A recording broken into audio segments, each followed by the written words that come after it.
well, king hits aside. Very interesting action-packed session last session. So everyone kind of got ready for the gala dinner, and Jalug and Hera went and sold some items, did a bit of trading, and eventually got some gilded gold cards for Hera. Dale and I have talked about it. It's not actually going to be a magical item.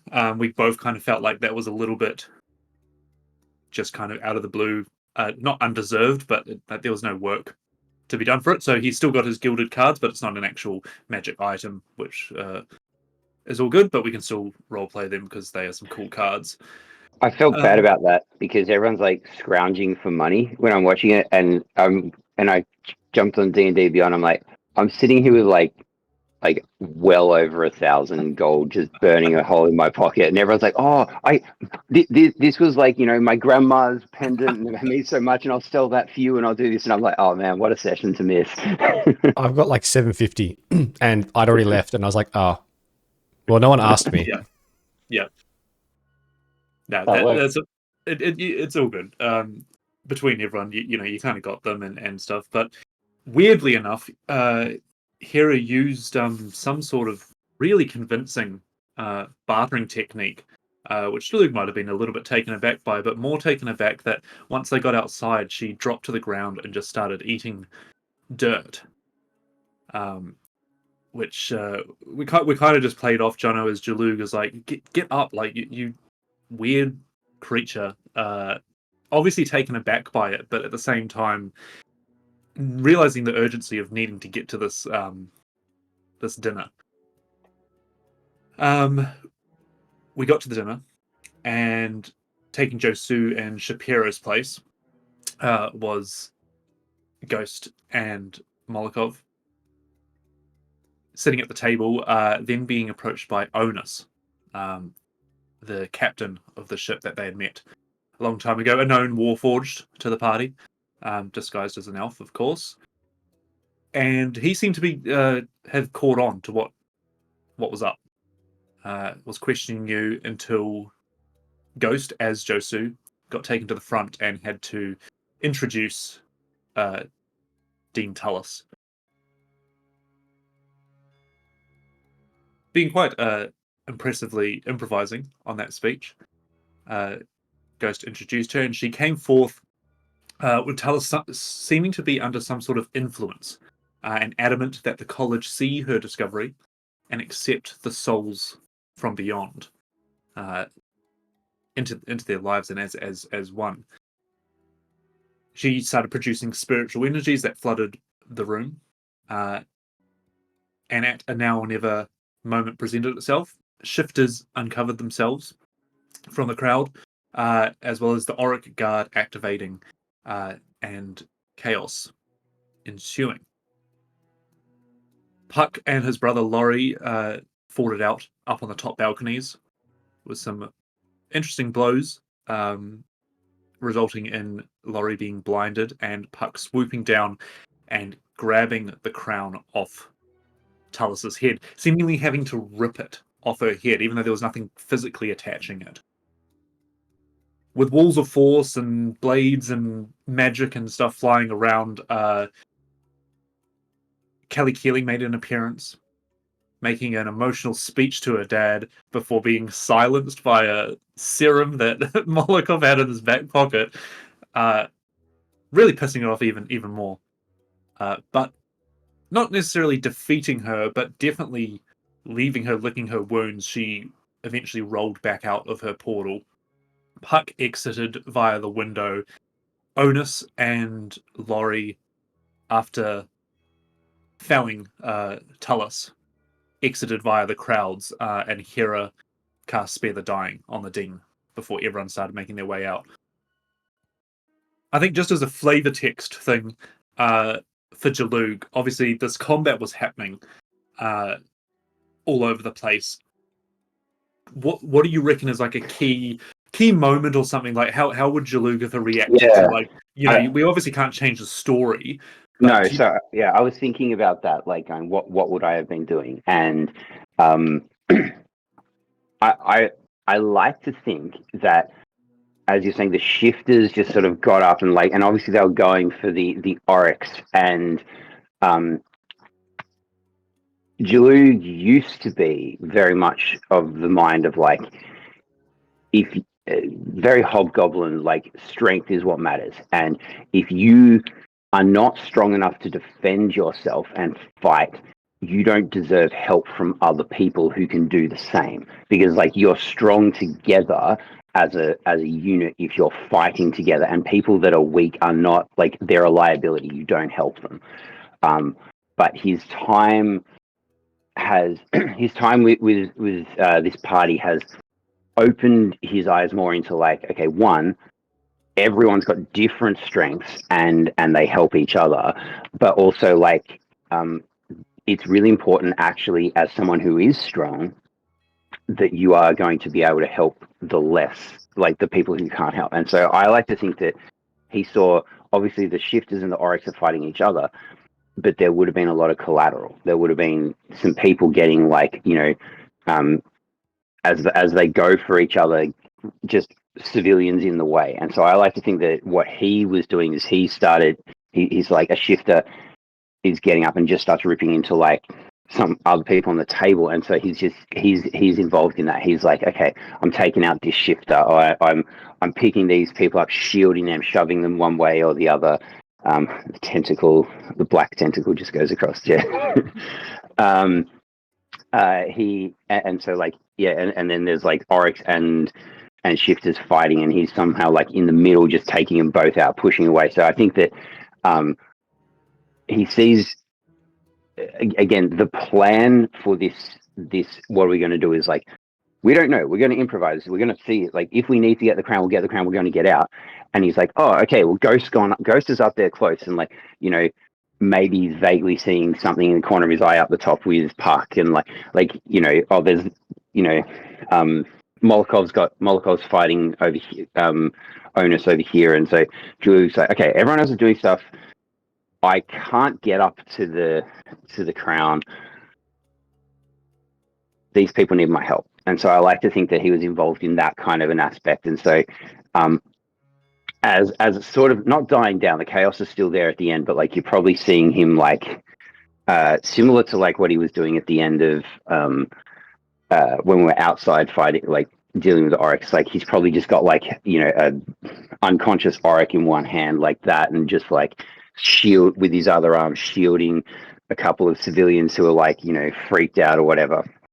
So yeah, I think that's what he was doing in that time. I love it. Is in this fight, you're protecting the innocent, you're helping, almost get the clutter out of the way for your comrades to do what they need to do. Keeping that area. At any point, do you use any psionics or your sword? Not mechanically, you don't have to take away your points or anything. No, but I thought maybe I should take some down as well. Everyone else has been hit or whatever. I think especially because he's putting himself in the way of other people, of a protective role. So I think he's probably definitely taken some hits that if he was just focused on that combatant, he wouldn't have, because he's sort of hamstrung because he's trying to protect. I think initially no sword, but then when weapons and spells are starting to come out, he's okay, well, this is getting serious. So the sword's going to come out. I definitely think a couple of times he would have used some of his. I'm just remembering what it's called. What I want you to do is roll 2d12. Yeah, I think definitely he would have used a couple of things. That is a 6 and another 6, so 2 6s. So you can take 12 points of damage. Yep. And you can tick off one spell slot or skill or whatever it requires. And I think that'll be enough for now, because you were away from the session as well, and sure, it shouldn't be punished. And yeah, I think I really like you help the ones that can't be helped. So you can take a point of inspiration for that. Sick. Yeah, I reckon I'm going to take. Yeah, I'd say as well as one of my side things, I would also use the the one that allows me to move as well. Move someone. I think at some point I would have just had to like shove some guy out. So I'll take that as well. I think that's fair. But yeah, that's cool. Nice. Like, and they don't quite know what's going on, but it's that kind of that force push. Copyright, whatever, but like pushes out of the thing, and the guy doesn't quite know what's happened, but he realizes that it was a helpful move. He wasn't like thrown across the room by some weird magic. These are people that understand magic as well. But as Kelly rolls back through that portal, Puck, you land on the grass and coming around the outside of the building. People are pouring out now. They're pouring out. You see the guard trying to control everyone. You see like people are yelling, "Oh, this way, that way, this way," all this stuff. And everyone else, you're basically at the doors now, squeezing through with everyone else. So, Puck, you saw Josu across the courtyard, away, looking on, just by himself. But I want to know now what happens. What are you guys doing? Puck probably froze a little bit seeing him and is waiting. He's sort of got himself halfway hidden. He's sort of checking and looking to see when his friends come out. And he'd probably be doing that for about a minute or so before he thought, okay, if I don't get out of here now, I'm not going to get out of here. So he's probably like checking the exits, like, running around the building a little bit from the top, looking out and over and being like, have they gotten out yet? Give me a perception check. Should probably take out some dice, but I've got a cat crawling all over me. Hang on. Roll the cat. I know, see the cat. That is a straight 10, but I believe it's plus 11. So what was the initial roll, sorry? So 18, sorry. 18. Nice. I think you notice that Josu is not looking at you in particular. He's kind of looking at the main doors. And as you follow his gaze, you see a couple of students come out. You see some of the staff come out, and then you see that flash of a metal arm. You see the cloak of Ghost and the fur of Hera and the armor of Jalug as they kind of they're separated a little bit by 4 or 5 people in between each of them. But you do see that they're getting out. Before we cut to them, what's your reaction to that? So as soon as I see my friends, I'm gonna whip my neck back around and look at Josu and just see what his reaction to that is. And I'm probably going to watch them for a moment and sort of see which way they head, and see if he follows them, and then I'll catch up with him if he doesn't. And if he does, then we'll talk. Okay. Then we will go to you 4. So you're kind of, that thing when you're leaving a concert or something and you can see your friends, they're 2 or 3 people away, but you're kind of having to move with the crowd a little bit. Now, there's not thousands of people here, but they're also in a bit of a panic. So what are you guys doing? You also don't have eyes on Puck. I didn't want to see where Puck went. Oh, yeah. Exactly. Everyone starts yelling at the same time. First, seeing like a number of orcs and the rest of it, and realizing we're in a tough situation, I think I need to get a bit more clarity. So I'll pull out the Gem of True Seeing and immediately just use that. I want to get a beat on who's Warforged, who's not, what's in the building, what's not, and see if I can get a beat on Puck. Sure. Give me a perception check at disadvantage as you get bumped around and moved. These people are all kind of not allowing you to stand still. Sure? Oh, no. Disadvantage? Are you sure? I'm sure. Oh, that's a nat 1. That's a 0. 1? Wait, is it a 0 or a 2? It's a natural 1, yes. Can you spark of genius or whatever it is for that, or not? It's not worth it when it's such a low roll anyway, is it? It is a natural 1. I mean... Yeah. Yeah, I know. I mean, if we're playing natural 20s... Look, yeah. Roll me a d20, please. It's a +1 for me. So it would have been a 2. A d20. Are you fucking kidding?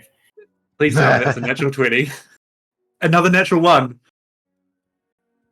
You drop the Gem of True Seeing. Nay. And as everyone's feet boom, boom, boom, boom, boom, it cracks. Nice. Oh, that was such a good item. Should have been a halfling. GG.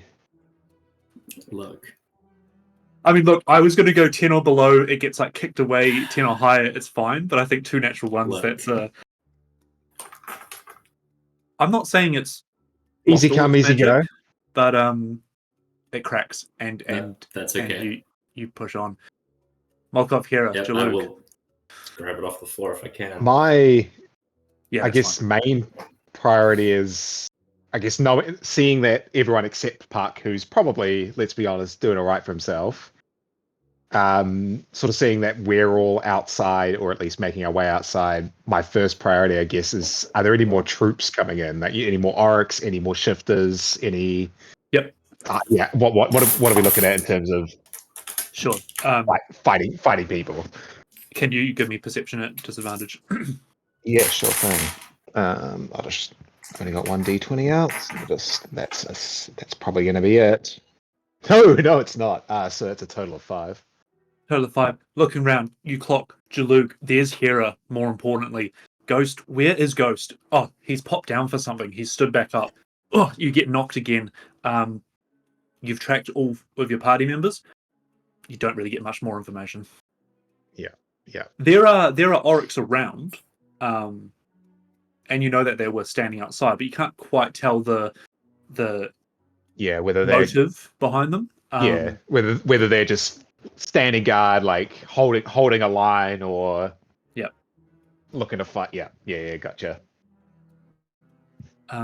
You will start filing out into the courtyard, and I was going to say Jalud knows everything's bumped around. He was like, hang on, I was near Hera for a second, and like, oh, Hera's gone, and I think what Jalud will do just for a second is he's like, okay, this is chaotic, and he's just going to plant his feet and just stand, and then I like to think it's kind of like there's a rock in the middle of a river, of a stream, and then he's just standing, and a couple of these weedy little student wizards or whatever running bump, and they bump and hit the ground, and then very soon it starts to be everything's sort of parting around, and he's just this solid thing, and he catches eyes with Hera. See, and I like to think that now it's like, okay, he's not calling out or whatever, but there's still people swirling around, but there's this solid point in the middle, and they might start to make their way fighting against it and get into there, just as he's just a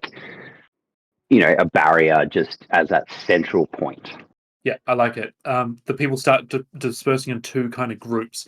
And Jaluk, this is when you see that, again, the Oryx outside, they're not being aggressive. They almost can't afford to be aggressive. That would just cause absolute widespread chaos. But you see that they are kind of ushering people in different directions to make sure it kind of disperses evenly. You start to see a couple of the either elder students or what you imagine are staff of significance coming in and trying to calm people down. You see a couple of spells of calm emotions start flittering around. And as you guys move your way to Jalug, you eventually find yourselves in close proximity to each other. Puck, you see that Josu is watching this. And as they all kind of approach each other, he just does that kind of villainous turn and walks off into the shadows. But now all 4 of you are together. But I will head over to them, but you tell me when I get there in their conversation. Sure. A couple of beats, and then you kind of arrive there.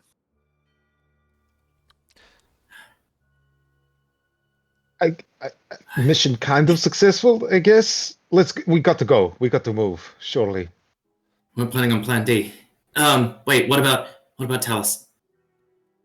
She was influenced. Her life's in danger. We need her. We need her. Do we? You want to go back in? No. You turn around and you see that the What doors about- are now closing and the Auric Guard are lining up around the building. She's stable. She's definitely not dead. Yeah, well, not with them. She's not. Well, We might have to cut our losses on that one. Looks like Jalosko has her. What about Torvash? Could he help her? Has he got enough magic to do so? My accent's changed. I mean, possibly. I think getting back there is at least somewhere safe. I think that should maybe be our first call. I mean, I can call him right now. I pull out a sending stone. Yes, but we don't know who's listening. We've had that suspicion Our since we option got it. is we could go back to my neck of the woods, and we know there's a circle there. We could just go. Doesn't matter where. I'm for that plan. Out of the city. I think we need to get out of here before done. this all shakes down. Either that or it's the conch shell. No. Yeah, and Jalugal, he's got. He doesn't have his pack, but he's, slung I over assumed his- we all went on this ready to. Yeah, ready to go. he's got the conch shell, and he's like, Mm. we could do this. That's right, I gave it to you. Where does it go? You start hearing Nowhere we want to Wherever end we up. want. you start hearing all the staff and senior staff around here. Everyone, remain calm. Remain calm. No one needs to freak out. Just return to your dorms. Return. Everyone will be okay. We'll sort this out. Like no, it's okay. And they're starting to do this, and the Auric Guard are kind of like being a presence, but again, they're not manhandling anyone or anything like that. And everyone's kind of starting to disperse out, and yeah. We can try and let them know that Talus is hurt, but we've got to move. With Molokov, if you can lead the way. Yeah, let's go. If I get nods from everyone, yep, I will head straight in the direction of Quandrix. Sure. Essentially back where we came, because we came through somewhere where there was magic circles, right? Yeah, so you came through the main central library of the college, which is the Bibliotheques. That isn't owned by anyone. That is a central location. Roger that. You bumped into Right. Yeah. Yeah, sorry, I wasn't there on that session. I thought we came through. no, so that's like a Quandrix. central location. Gotcha. And F is a Quandrix student who was in there. But no, that teleportation circle is like bang center of the college. Yeah, gotcha. Be fair, that might still be our best bet. Speaking of not having backpacks and stuff, though, who needs to get their gear still? Does anyone have to need to go get their gear? Do we have to make a quick sprint there and then get out? I assumed we were ready to go on this fight. I'm pretty sure anything you didn't need to be on you was with me, because it's all in my bag of holding that was under my guise of Sure. illusion. Might not have said it outright, but Yeah, that's what I yeah. would have suggested. Yep. Cool. I definitely took back my shield and all that for the fight anyway. Like Yep. that was part of my disguise. I would, yeah. I was Anyway. looking at my backpack. I really would like my dice set and my mortar and pestle. That would be pretty cool. So I imagine they're going to be very important. I have a bag. Essential items. But yeah, Right. if Ghost has got them, Back to the hostel then. So yeah.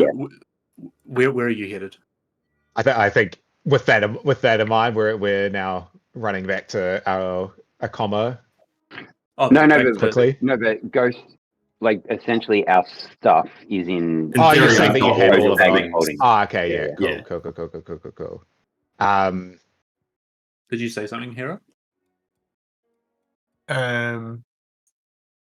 No, I don't think so. Remain calm. I gotta remain say- calm. Everyone, remain calm. Like it's all right. Go back to your dorms. We'll sort this out. No one. Yeah, the announcements are being made loud and clear. This little pocket you've created worked for when people were coming out of the building, but now people are crossing your path left and right, and Yeah. We should move with the Yeah. crowd. As we do so, I'm going to start like In I'm distress. like calling out a little bit, like Talus is inside. Okay. She's hurt. So like, that kind of thing. Just trying to get Oh no. grow my voice a little bit. Sure. Puck doesn't care massively, but he's like, okay, this might be a person who can help us. But like others are concerned, so it's like, Sure. okay, get the information out there in case no one else knew.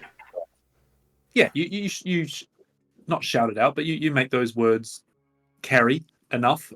You're very good at spreading the secrets and stuff like that, in crowds sometimes if you need to, but it's you're not sure who's picking it up though. As you're kind of moving, you all kind of do that shuffle, and I guess can I get a perception check from one of you? Not me. I'm pretty happy to do that. Yeah, go for it, Yeah, Puck. please. 19. 19. You see that as you start shuffling with the crowd, no one seems to be pursuing you. There's some Auric Guard that are looking at some students and they're not patting them down, but they're kind of questioning them. What happened inside, you can imagine, or stuff like that. Some of the deans are trying to usher people on.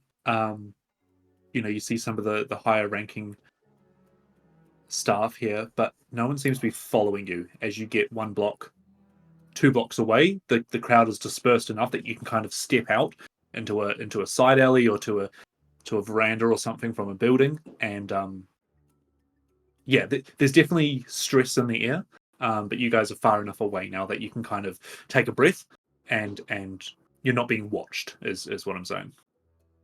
We are the stress in the air, dear. Oh, I know.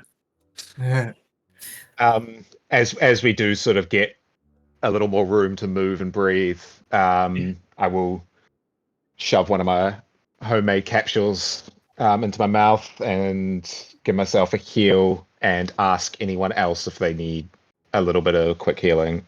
Okay. I'm good for now. Puck, is it safe? I think so. I don't think anyone's following us. Josu watched you exit the building. I saw him across the way, but he turned off and went elsewhere. I don't think anyone's following us. That may not last long. We should be prepared. Or they know where we're going, even if we do not. I don't think they do. I think if they thought we were going anywhere, it's where we stayed the other night. My brother knew where that was. That would be, if I were them, that would be my first port of call. We have the first time this has come up. We have a lot to talk about. Wait a fucking minute. If that's the case, I then, assume. Oh, sorry. Ghost, maybe it's a good idea to just make contact with Tavesh. Maybe let him know about Dean Talus, and that's all. We don't have to tell him anything else. Just to be cautious. Little information as possible. You do it. He trusts you.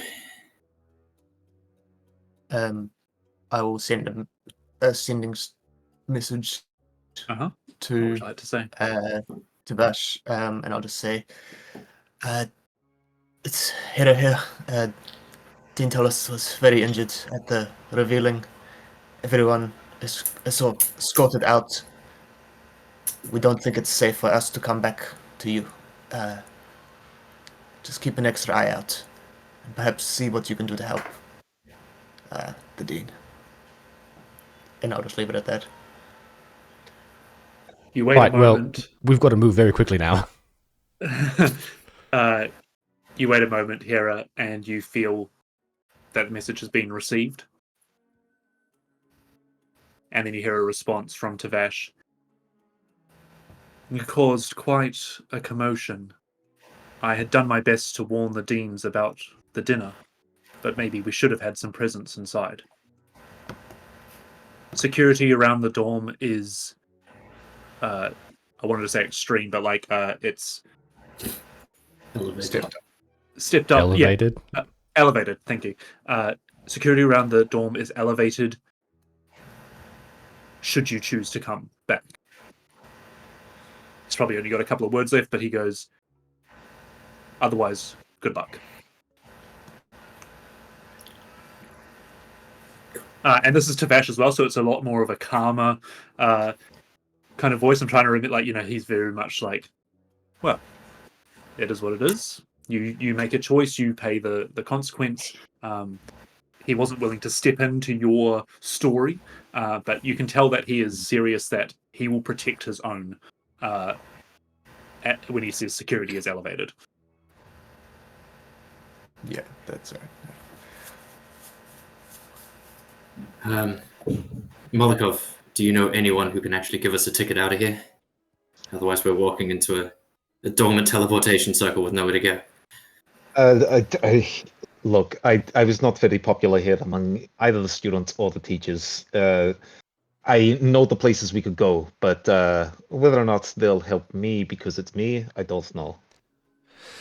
We might be able to pay to get out. But where were we going to go? I have one suggestion.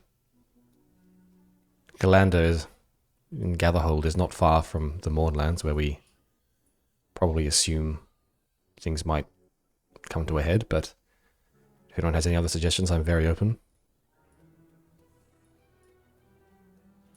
I also want to go home. What? I think it's the only place that feels safe right now. Sorry, Reese, can you pop the map on Roll20 so we can kind of look at it? Yeah.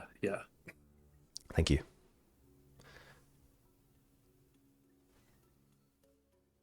Okay. So where's home for you then? Where do you want to go? Back to the... Valana. Oh, no. Sorry. Michael, you want to go back to the Raw Holds area? No. I'm talking Or about Valinar. home. Valinar.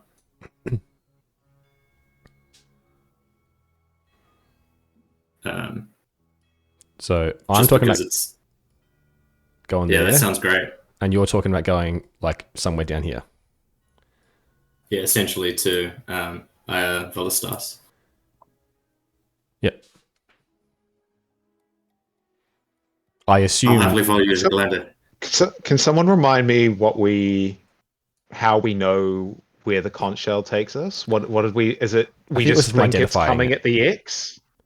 Torvash identified it for us and mapped where it goes to. And he said, this is unusual. It goes to Sire. It's Right, like it's yeah. linked to It goes what to we the said capital. was- Yeah. Yeah. I believe he said it has the signs of making on it, Ah, That's okay. right. which is Linked to the House of Making, which is historically the center Well, of... making is a It is a place. Yeah. On the glass actual plateau. city.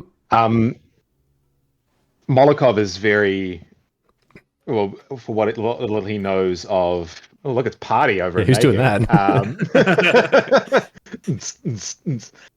Molokov is well aware that even if however long it takes for us to find someone who can teleport us somewhere will take time, and trusting someone and all of that. He's worried that even when we do find someone, from what little he knows of teleportation, it's going to take them a while to ritually cast the spell teleport. Molokov is considering more and more. He's definitely, as we're having this conversation, eyeing up the conch shell. What And we'll probably voice it. where did they get it? From the from the Fire Giant's tunnels. Yeah.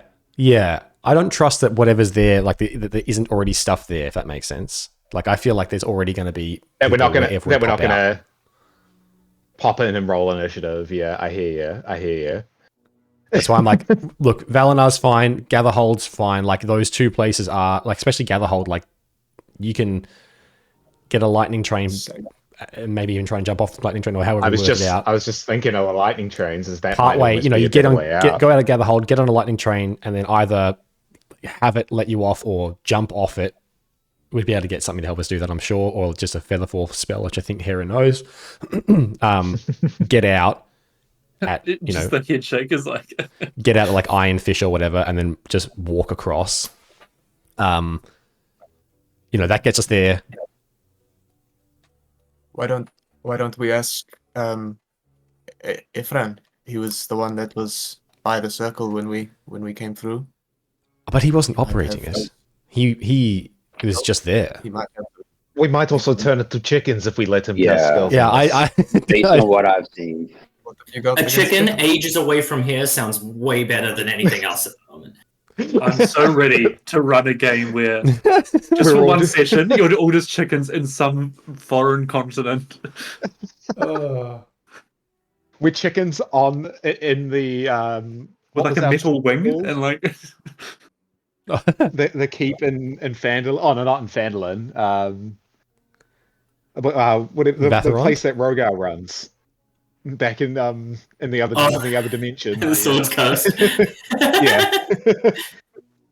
Just a practical question about the lightning rail. Looking at the map, obviously it doesn't move through the Mournland because that's all, devastation and stuff. So you were saying, like, Jed, as an option, like, if we get to Gatherhold, we could take take it down to Tronish or whatever it's called, just above the Crimson yeah. Water. I thought. Anchorage. Oh no, maybe it is Tronish. Maybe it is a T. No. I thought that it did go through the Mournland still. Oh, it No, does. because remember when we went to Vatheron. Yeah, we followed the trail. We found the end of the road. Well, where it's all broken and fucked up. Right? Was it broken? I just remember it being The- there, and we followed the lightning rail as we walked through. I don't remember it being broken. Yeah, the rail, the system is still there. Like Yeah. correct. if all of it beat up and the rest of it, Hera got shocked by it several times. But That's right, the yeah. trains themselves don't go into the Mournland. It is now Okay. considered the end of the line. No, that they would go Okay. around. Sure. Yeah. All right. All right. Okay. It's Also- still not far. I agree. That, So Zombie? those That's two, just for clarification, those two red lines going through the Mournland, they're classed as roads, but that's like where the tracks would have gone. And the tracks can still be there. You can still follow them. But like Hera found out in the Mournlands is that they can still be active and they can still produce some of that lightning energy. But you're not going to find a passenger service that'll take you through. Now, take with that what you will. You could create one, you could hijack one or whatever, but there is no service that will go through the Mournlands. Okay. Nothing Cool. like little domestic terrorism to fucking bring a group together. All right. In I which I think case, we- decision ahead of it. Like, I think I everyone's say we good take there. the train. Attention, We can hide. students. Attention, students. Everyone report to your dorms. Everyone to remain inside. Attention, student, you hear over loudspeakers. If we're making a move, it has to be now. we have to get out of the city. I say we I don't take think the we'll train. get it. I agree, but we fucking might not even be able to do that. They'll be watched. They'll be stopped. This is a fucking hefty. Get ourselves We- into a car. we- the private We have security stolen is an only in the artifact. university, not the whole city. We've only Just the seen idea of one going- small University, have a part. good shot. If we get See, out of the the idea of- university, leaving the city, leaving the university and going into the city definitely visibly makes Smolikov start to sweat. we're a needle in a cats to haystack sweat. out there. Shan is the biggest city in the continent. All right. We'll be moving fast. Okay. First things Okay. first, get out of here. Second thing second, get out of Shan. Plan Z, blow that horn and end up where we end up. If we're caught in a pinch, right? We all agreeing that the one thing that needs to happen right now is we need to not get caught and we need to keep this crown. Yes. I look to each and every fucking one of you to make sure that we're getting that confirmation. You just get Explain then. a single nod. At the mention of the crown, can everyone make me a wisdom save, please? Oh. Everyone stop saying those words. I was just about to say, if you're looking around the group looking for a nod, if you look to Hera, as soon as you mentioned the crown, she probably hasn't taken her eyes off of Puck. I would say I reckon Puck is aware of that. Yeah, I think like one of the things I said, I was like, they can't get it.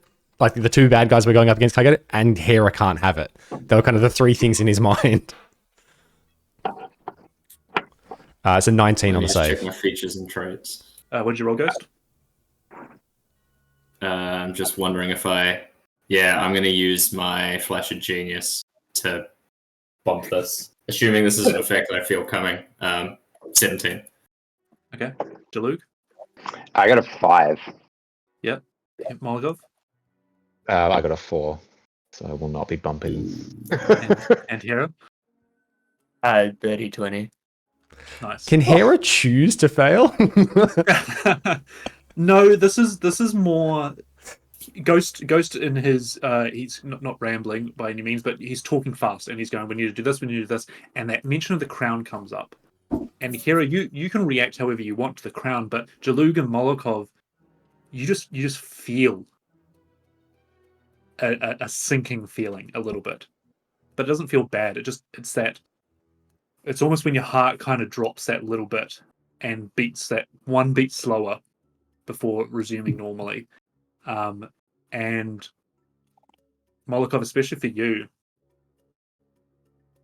the thought crosses your mind of, is there a connection between that crown and the voice you've been hearing recently?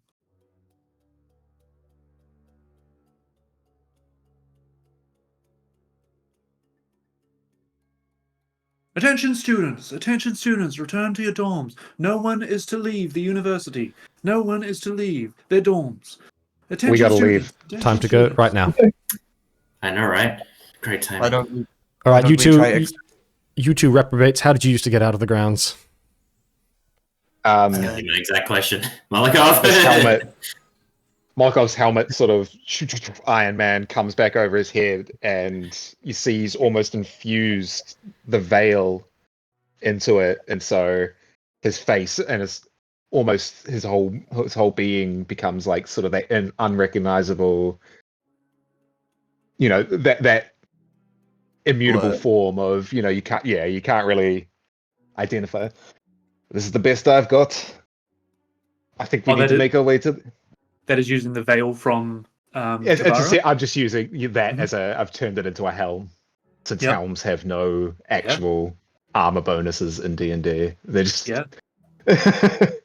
Always. You will find yourselves, and Jalug especially, you haven't seen these in use before, but as Molokov puts this on, you know he's there, but you can't. Every time you look at him, you kind of look past him, and you turn back and you look past him again, and as a character, you know that your friend Molokov is standing there, but you can't focus on him. This crown, what it does is, if the wearer can't be seen straight on. I can't remember the exact effect, but basically it diverts the vision of someone looking at you just to the side. So if I'm, say, instead looking at Puck, Yep. I can see a shape to the Right. left. yeah. But if I yeah. turn, is not the cool, nice. You almost find yourself turning past Molokov to Ghost, and then you can see it on that side of you. Yeah, nice.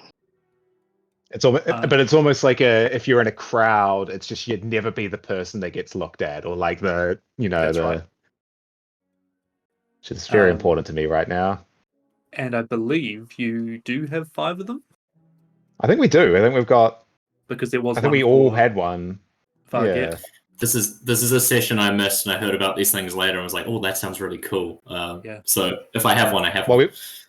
They're we at were the never bottom of told the to bag. hand them back in. Yeah. Yeah. There was a bit of I've been the chaos only at one that who's meeting as well. concerned with using them.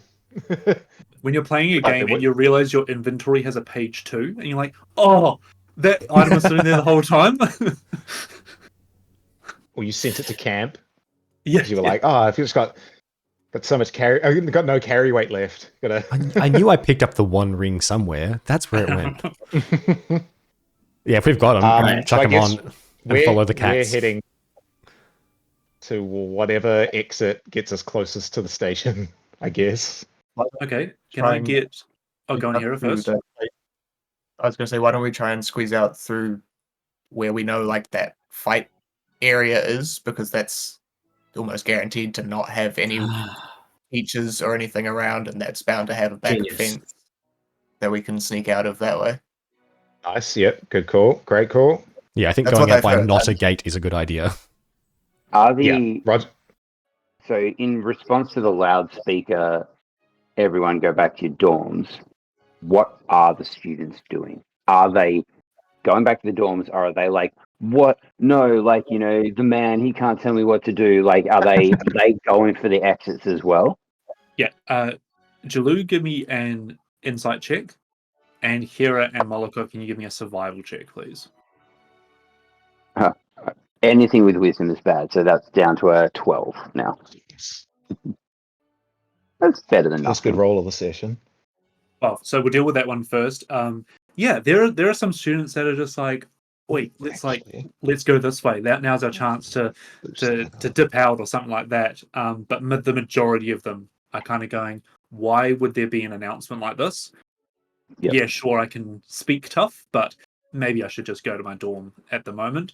And it's not a mass exodus kind of thing, but people are starting to shuffle, and you can tell that the announcement has to be said a couple of times.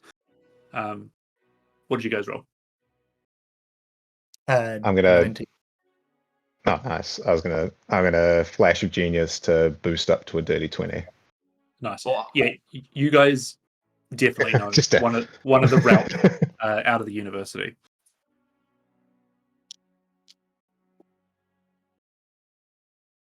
All right, following you guys. Oh, I guess. Wait, one more thing, Puck. Do you want a bag of holding? I'll give you mine. For what? At the moment, let's just get out of here. I feel safer having it Right. on my person. Good, let's go. All right. I imagine a little bit of like eyes going to each other. Puck looks at Ghost, Puck looks at Hera, Hera looks at Puck. Everyone's just Jalug looks at himself. okay.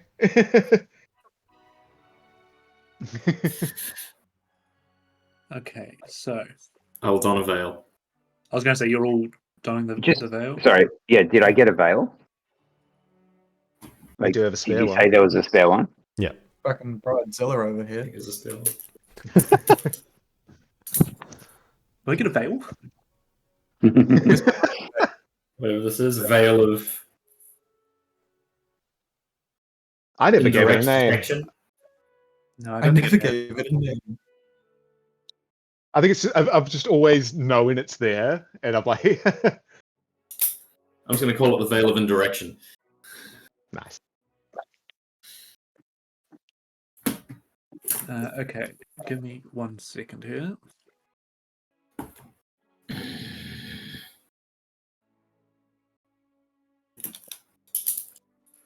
I think it's only one more level, and Hera could have gotten us out of here herself.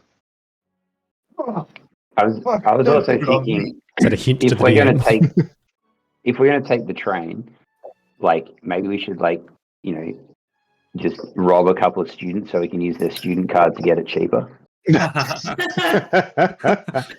Well, Like the way the you way think. the train works is there's multiple levels of payment for comfort essentially, and it's scraps to ride on the last couple carriages with the stock and stuff. All right, so as you guys make your being a way chicken far away from here is better. towards the edge of the university, and you can tell that the Auric Guard are starting to make sure students are getting to their dorms. It seems like they are trying to clear the streets as much as possible and lock down the university so that they can figure out, well, the story is that they can figure out what went on and what happened. Ironically so, more that the deans will probably want to find out what happened and who did what, and whether that investigation would put you in the good light or the bad light is a bit hard to say, and making the decision to leave will mean that you are not there for whatever may occur. As you find, let's have Hera. Can you describe the exit that you find in the city, the one that you and Molokov used to slip out of, and how you get past the guard that are starting to like close the big main doors?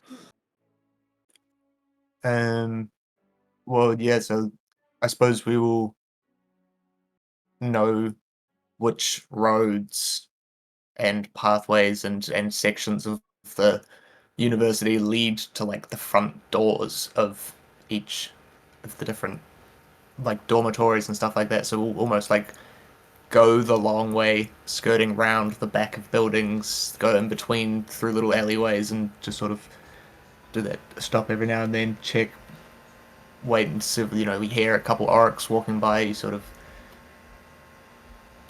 hold back, and then go find the like fighting area, hoping that it's going to be dead empty because nobody's going to be fucking around back there, and presumably there's not going to be any orcs back there because it's not like a known area where people are supposed to go, and just sort of follow like that wall along until there's like a section where there's like two bits of fence that meet each other, but the way the ground is sort of old and crumbled there, they've just sort of almost leaning against each other to a point, and it's just like a little slot that you can just sort of squeeze out, and then it's just hill down towards the city. Yep. As you approach it, you see that there's definitely tracks of other students that have had the same idea as you. Maybe one or two, like not a lot. And you kind of give a little bit of a smile that there are some still students that like to get up to no good and sneak out into the bigger city. But Molokov, you know that going out into the city will definitely draw attention of people and factions that may not abide by the university's rules. And as you guys all slip out, maybe you go through a little bit of a tunnel and then you come out into the City of Towers. And it's like stepping into Times Square in New York. There are buildings raising up all over the place. A different kind of chaos approaches you here. Puck, I believe you've visited Shan before, but coming back, you feel even smaller than you do in everyday life. Jalug, you get overwhelmed by the amount of people that, even though we're approaching nighttime now, like I would say this is 8-9 o'clock at night, it's as busy as the market square on a Sunday morning. And Ghost, you just see people. There is people of all different walks of life here. You almost catch the beggar on the street and the noble standing 2 feet away from them. You catch the tradesman with goods and the other person with maybe not so legally acquired items shake hands and go their separate ways. Like, it's very overstimulating here, but you find yourselves outside of Moorgrave University as you see the final gates close and magic shields kind of be reinforced around the university as you guys find yourselves in the city of Shan.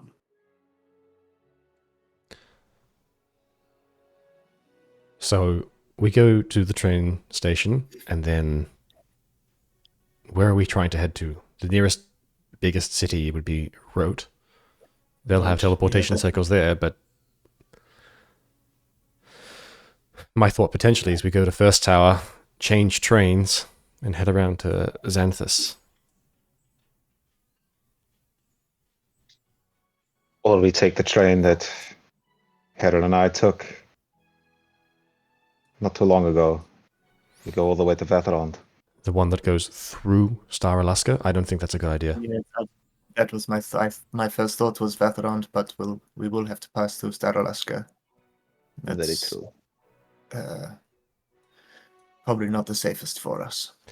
I think we either need to get to Rote, or we go around and try and get either to Xanthus or to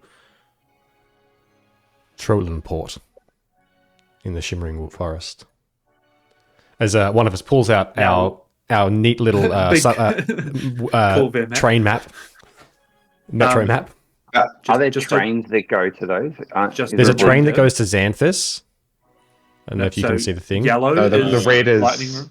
Yellow's Red the is train. Oh, sorry. My mistake. I thought they were different train lines.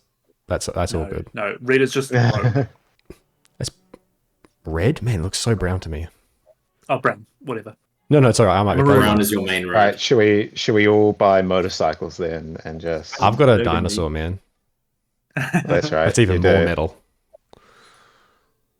Or what did we find in the elephants? We could all buy an elephant. And In which case, I think we head to Rote and get off there, find someone who can teleport us out, and bamf. Yeah, because at least that gets us out of the city. Out of the city as fast as possible. It's possible that Yeah. the people in Shine will send word if they can trace us and work out where we've gone. But if we get there and we just do everything as quick as we can, once we hit a teleportation circle, we can be out and could be anywhere. Does Puck know what? I suppose. I don't know how that works. Do you have to know what a teleportation circle looks like in Gatherhold for you to tell someone how to get there? Or if they know If it's an teleportation established one in a major city, it usually those are okay, and I think that's pretty fair for the character to know. Yeah. So Puck can't cast teleportation or even instruct Hera to write teleportation to Gatherhold. But if you went to an established teleportation circle and you said, "Can we go to Gatherhold?" which has a known teleportation circle, they'd go, Yeah, "Sure, yeah. let us just write it all up and They you'd would- have to yeah, either pay or pay some way to get there." yeah. But it definitely is a service that is offered. It's very expensive though. Yeah. Cool. Good thing I have two especially silver. for five people in what clearly seemed like a massive rush. Yeah. And Let I me don't know do the about you talking when we guys, get but there. I am beat the fuck up. Yeah. Well, we can rest on the train, right? We can rest on the train. So I think the plan for now, if you're happy with what I've said, the plan is get to the train station, get on a train, and get to Rote, and get off at Yeah. Rote and find a teleportation circle thing to go to. A means Yeah. of teleportation. Yeah. In some way, shape, or form. Yeah. Is there all anything? our shit hits the fan. We've got the conch shell. Yes. If there's like people waiting for us, or I feel like that's us the train suddenly tops. Yeah. Sorry. I feel like the conch shell is us throwing shit at the fan.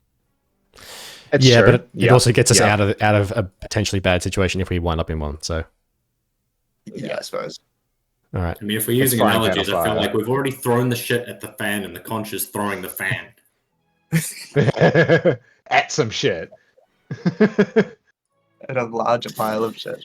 Okay, to the train station then, and I assume we're still. I suppose no one probably notices that we're blurred because the city's busy enough that everyone's doing their own thing. Like It's also like New York nighttime. City, everyone's paying their own attention. And I always imagine the whole point of them is not that you're standing out as these like blurred, that you're almost unnoticeable in that way of just Correct. you're another person out the corner of someone's eye. It doesn't you never, but you're just not focused on is the whole thing. Anyway, to the train station, I believe. Okay. Thomas. As in, All right. So, What is it, Ghost? Something we can't talk about on the move, but this sucks. This all sucks. yep, it's not great. you start making your way through the city, and as you do, you notice that there are different streets and towers, and like I was saying to Ghost, there are all different makes and models of people moving around the city. It is a capital city. It is the biggest city in Khorvaire, and you think of just even the possibilities of what could be done in these cities and what can be hidden in these cities as well, in the city as well. But eventually, you make your way down to one of the stations. You have to go down a couple of levels as the trains only leave from certain districts. And as you do, you walk through the building with, I believe it is House Lysander that owns the network of trains. Mhm. And the big unicorn sigil is on the building.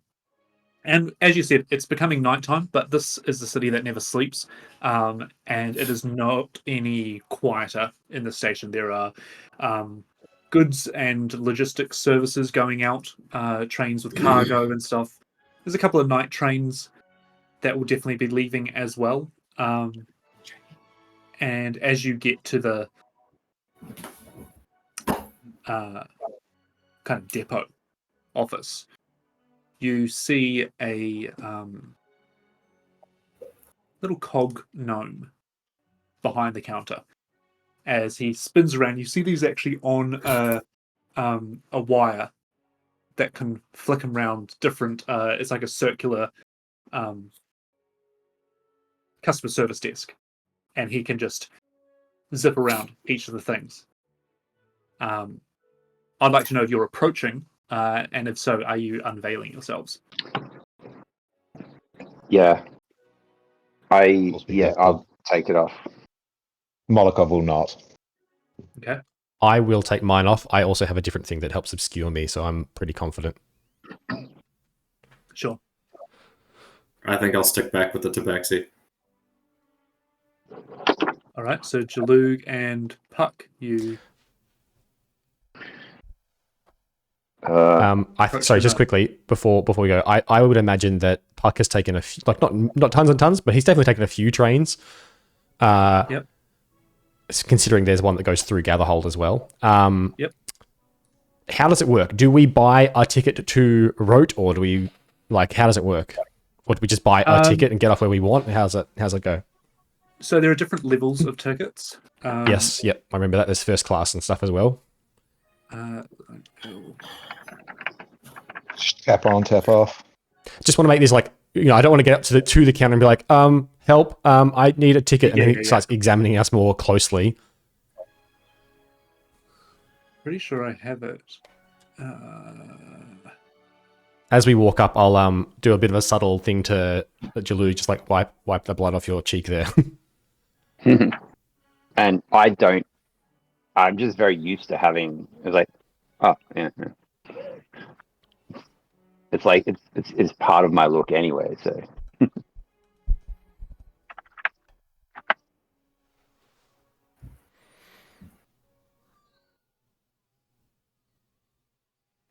Right. So. Atheron to. Okay, so we'll just double those. Basically, you know that first class will be 2,000 silver pieces per ticket. Okay. 200. Standard will be 800 silver pieces per ticket. Multipass.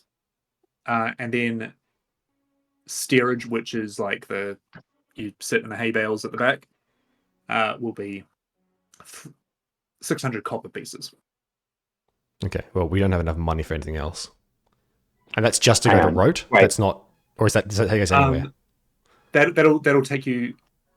Let's just say anywhere. I can't be bothered doing the maths right now. Wait, you said 800 silver each? Yep. Oh, silver. Yeah, Okay, for- sorry.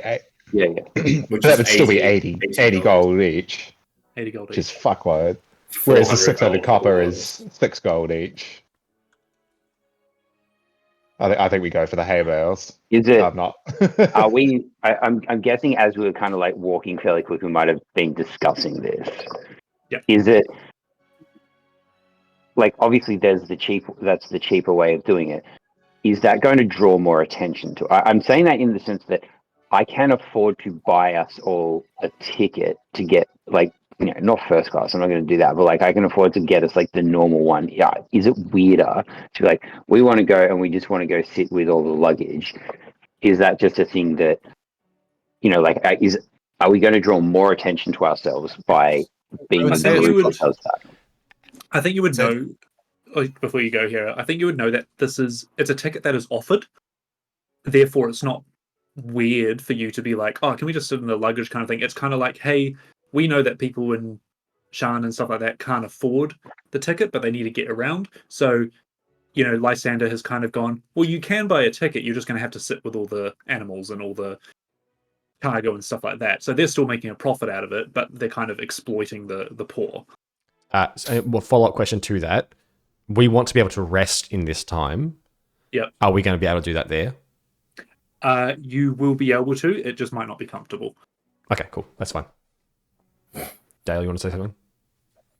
So it's pretty much what Reese said. I was just say it wouldn't be uncommon for people, like if like a handful of students didn't have much money, but they were going out of town for the weekend, you'd just jump in the hay bales, and like there'd be your poorer / stingier people there, but it's not like uncommon for people to just travel light in the back sort of thing. And the only thing I would think is that there wouldn't be train security as heavy back there, which might be more beneficial to us. Yeah, like I'm happy to do that, because what is it, like a day trip? Like it'll take a day to get there or something, or I think if you measure, if I've done it right. That's right. I forgot we can do that. I was going to say, how long? Oh, geez. Oh. What? That must be no. That must must be be walking. that'd be uh, walking. Yeah, Sure, That's on yeah. foot, right? Yeah. How long did it take us to get from Vathrond to Star Alaska? Less than a day. yeah. It's lightning rail. 30 miles per hour. So yeah, sorry. Each day is an hour. Okay, cool. Of Okay. lightning rail. So 11 Yeah, hours more then. The road is. Yeah, so we're basically taking the overnight train. That's cool. Yeah. All right. Well, if it's not weird, like as in it's yeah, we offer it, but like what are you doing? If it's Yeah. not going to draw attention, then sure, we'll just get the cheap one out. But if we thought it was going to draw attention, we just go to the standard fare. Do you want to do I the think I talking? Do you want me to do the would've talking? Yeah, I'll do it. Not knowing how to do it, right? Because first time in the city, first interaction, and I've like seen like these big, deans and all these important people, and this guy's sitting on a chair in charge of like this magical transportation. As far as good day, sir. We would like to purchase 5 tickets upon your wonderful transportation. I'm immediately going to Sorry. elbow you in the kidney and be like, oh, sorry, ignore him. 5. Give me 1 second. 5 steerage, please. Molokov's like, why is everyone's upset? That was perfect. He said exactly what he wanted. Like I think the real issue here is that like over the last couple of days he spent a lot of time with the Tabaxi, both of them. He's like, yeah, cool. Oh, these guys are like really worldly and know what they're doing. They've been they're from These Shan. guys know exactly how it goes on. Yeah. Okay. Sorry, I was just working in the background there as the gnome swings around and goes, welcome to the lower district, middle district, lightning rail station. You say your request there and goes, and how many tickets are you after? 5 tickets, please. Very well. And you see it turns around and starts counting and goes, can I have a name for the records, please? Yes. It's and I'm looking at Puck like. Okay, and Puck will say, Am I meant to, and I start saying J. and Puck will say, Lauriston. Jaloriston. You see it like with another mechanical arm right down Jaloriston. Very well. And can I ask the destination you are traveling to? He's panicking at the moment, and so Just he's up like, to "Oh, Rote. everyone was talking about Star Alaska." So he's like, we shouldn't go to Star Alaska. He's like, Star Alaska, Star Alaska. Very well, Star Alaska. And then turns back around to you and goes, interesting. Vacation you must be taking there. I've heard it's a great city to stop by. You're lucky. The last train is I hope leaving so. very shortly. Keeps going. I mean, like, Puck can jump in at any point, and but Been trying to. Yeah, Jaluk panicked, and I'm was like, spin- "Hang on, you said Star Alaska, okay?" But we jump off early. It's fine. Cost the same, right? So The moment passes. Another moment passes. did he give us the tickets? Still fiddling around with the tickets. Puck, you How know much? this is taking a bit too long. Sorry, you said the last train leaves soon. We need to go. Can we have our tickets, please? Of course. I'm just finishing up. Puck, give me a perception check. Or I'll give you investigation as well if you want. Okay. That's a investigation. There we go. Oh, they're the same. I reckon probably just a perception. Let's do that. That's a 24. 24. Something's not right. Something's taking a bit too long, and that's when you see on the back counter an envelope that seems to have gold in it, and it has the House Jarosco symbol on it. Yeah, if you could just give us our tickets now, please. We need to go. Of course. One more moment. No. Give us our tickets now. Here's the money, and we'll collectively put up the copper. We need to go. We've paid you. That's how this system works. This is an automaton, right? Yes. Yes, I'm trying to appeal to the kind of. I know he's not necessarily a modron, but that that sense of logic and stuff. Yeah.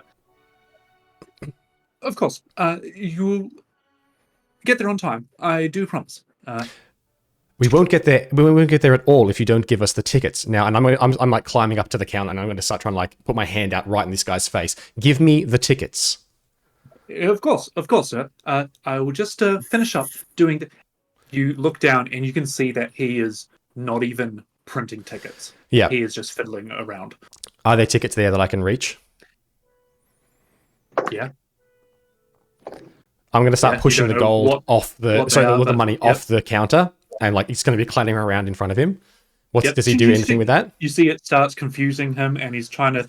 Yeah, and I'm going to slide a hand, try and grab the tickets that we've paid for. Yeah, sure. He's not even taking the gold that's on the counter. Yeah, but it's it's pouring over into his face. Yeah. At this point, you get that he is stalling. Yes, I know. Can I? So I want to try and steal the. Sorry, Reese. Sorry, before we go on, I said I want to try and slide a hand steal the tickets. Yeah. Go for that roll. Yeah. I'll just say while coins, seeing this all starting to come to a head, and then seeing coins start falling to the floor, are we attracting attention? Is there a couple of people are leaning back and looking around? But what'd you roll, Puck? 26. 20. You grab 5 tickets. Yep. I'll ask him. Is there a bathroom around here? As I roll me a d6.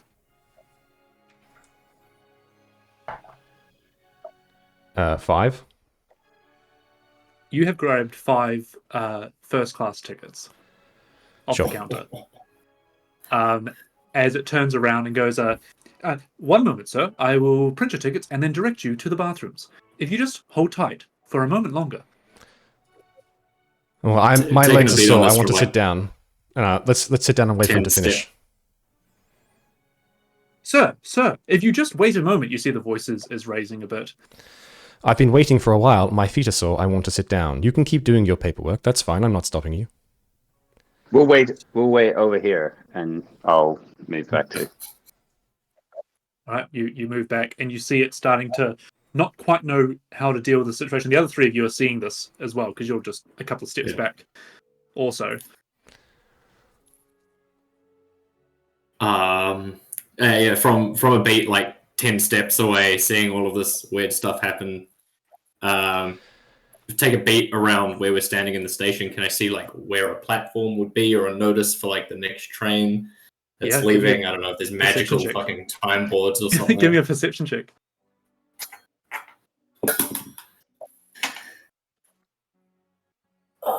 It's a. Did I say it was +1 or -1?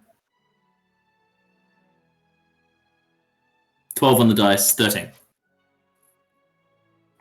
13. You see a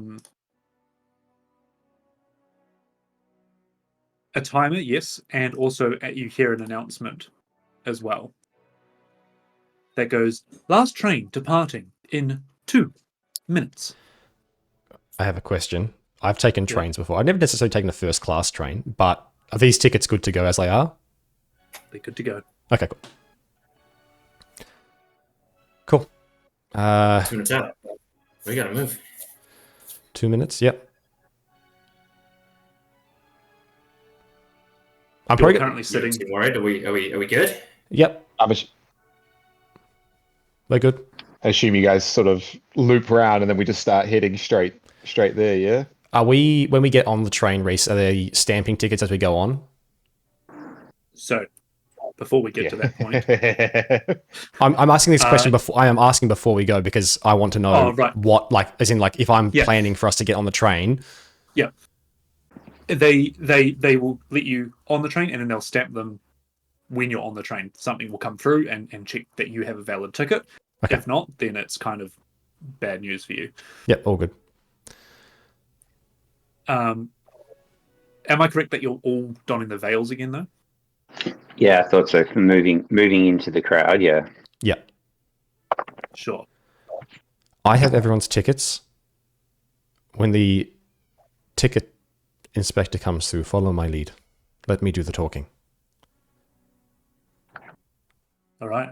Yeah, sure. If we need to get on the bloody thing first. As you we are headed to steerage, by the way. I'm the only one who knows that I've got the other tickets, but we're headed to steerage still. Okay, gotcha. Which is at the back of the train. Yeah.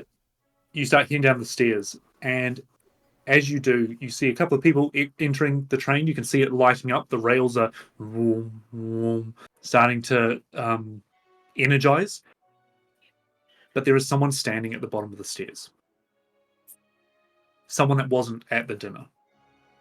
Someone that possibly is making sure that there is no exit from the city. But they cannot see you. As you see Shapiro standing with 2 flaming entities next to him, watching every person come down those stairs.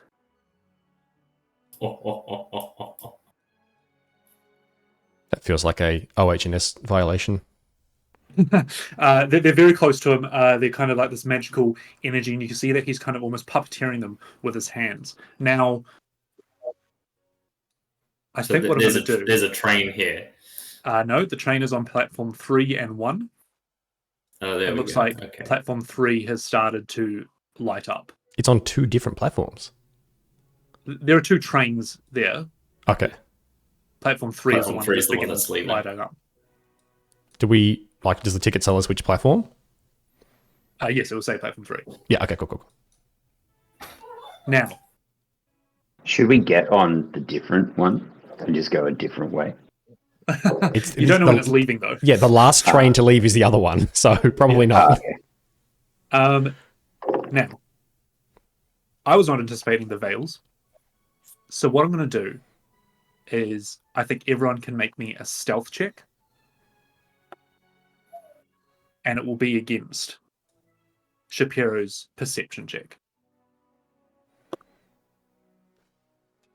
So I have disadvantage, and I just rolled a natural 20. So we will see what my disadvantage roll is. Sure, you can do do what you want because you'll definitely be able to see him, and he is definitely anticipating people coming by. But you definitely can avoid this by using. So there's no. It's just a straight roll. There's no advantage from the veil. I'm going to say a straight roll.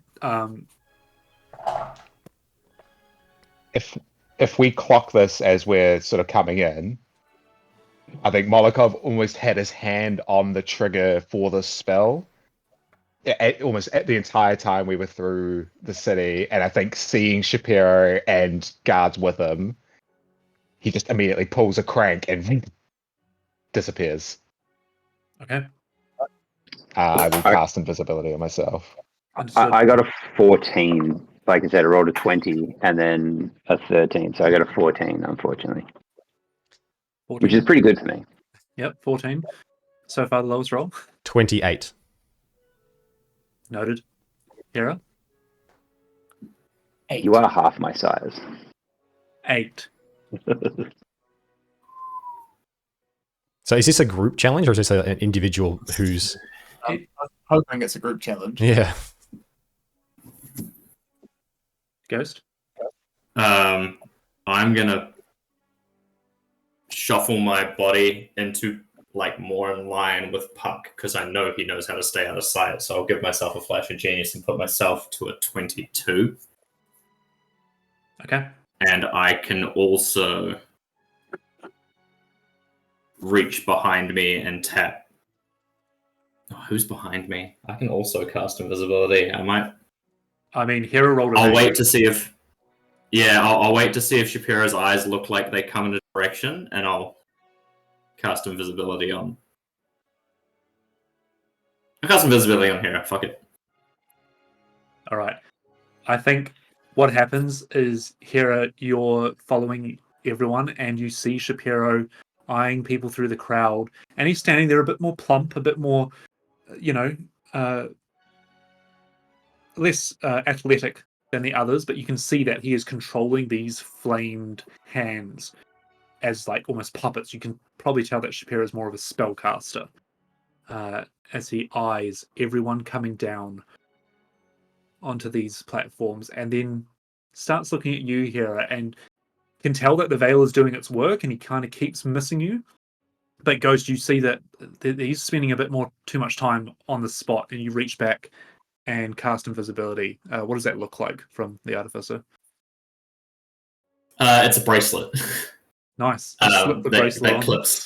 clips onto Hera's wrist, and in a similar fashion you've seen before, it's almost like these arcane hexagonal glyphs with just a bare sheen to them start folding up her body, and it just like mirrors the background behind her. Nice. It's like what is it? Active bloody stealth. Yeah, camouflage or something. Yeah, active camouflage. As that happens, someone kind of goes from the top of the stairs or something, and it drops a bag. Shapiro looks up at that, and all 5 of you manage to walk past and get on the back carriage. 30 seconds to departure.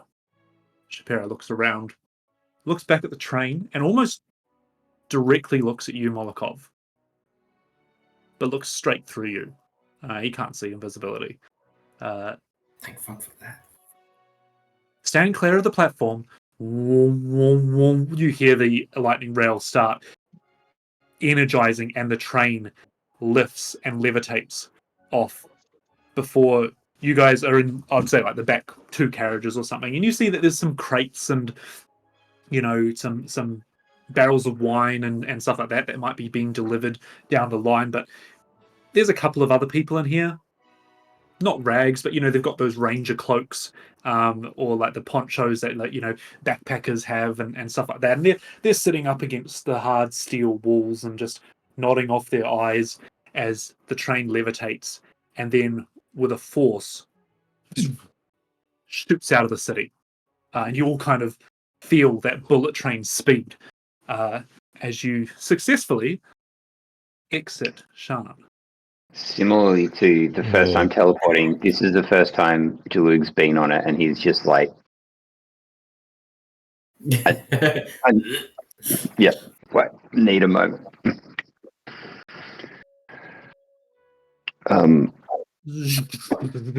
You feel the flashes of the towers go past you as the city lights flash in the side of this like cargo hold of the train. You see that there's a door at the end of the carriage that will lead you to the next one, and to the next one, and to the next one.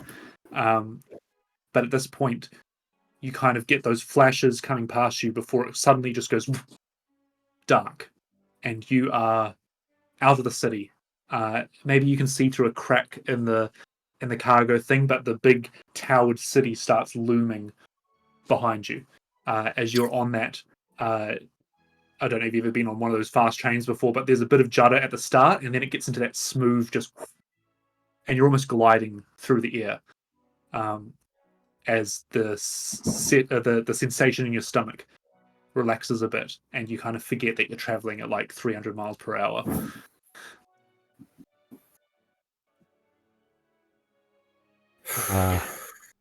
Puck is going to find somewhere to quickly get changed. I have a set of silk clothes I need to put on for my plan to pull off. Okay. You find it behind a box or something. Like the other passengers are not taking any awareness of you guys. They're also not taking awareness of each other. It's kind of like, hey, I'm on this train. I'm going to get some shut eye. It's nighttime. We can interact with them if you want to, but there's a couple of different species and stuff like that. They kind of keep to themselves. I think. Oh yeah, you go. Yeah. Well, I think that because I missed the shopping session, then the other one. Like I think Jalug and Hera, because we were going as our dressed up. I think the idea was that certainly my armor I think had been like cleaned and polished a little bit, and like the cloak. I know it's a magical cloak, but like it still looked like it was nice. It was nice enough to go to the gala dinner. Sure, it might have had a little bit of it might have had a bit of blood or whatever, but I guess I could clean that off. So I'm looking nice, not tattered travel clothes. And I think Hera's same, although it got dirt all over it. But yeah. Yeah, it's not the flashiest of stuff, but at least you two are in nicer clothing. Yeah. I'm going to hand out tickets to everyone of the group. And if you look, you'll see that they're first class tickets. And I'll say... I was just about to say, as he hands them to you, these are nice tickets. Yeah. I might have grabbed the wrong ones. I am a foppish member of a noble house, and we are slumming it on Daddy's dime. Everyone understood? That doesn't explain the tickets. Oh, it does. We got expensive tickets, but look at us slumming it with the common folk. Gotcha. I'm going to assume you say that a little bit quietly. I said it like very quiet. That was like that's why I was saying it Yeah. quietly here. Like this is I'm like saying this quietly as I hand out the tickets. Puck sort of quaffs his hair, sort of tries to make himself presentable. He's got very nice clothes on now, some silk clothing on. He's got his signet ring. He also has ID papers for himself as well. He's kind of ready to try and play that role as best he can. If you can do anything to sort of help me be convincing, that would be great when the ticket inspector comes. You see Jalug like mouthing, but like not saying anything because he's like in his mind trying to put on like a posh accent. Probably so better if you don't say anything after that performance. No offense. we got the tickets. We did. There was a Jarasco envelope in the back with gold. He'd been bribed. And we're heading. They think we're heading to Star Alaska. They do. I mean, I'll admit that was more luck than anything else, but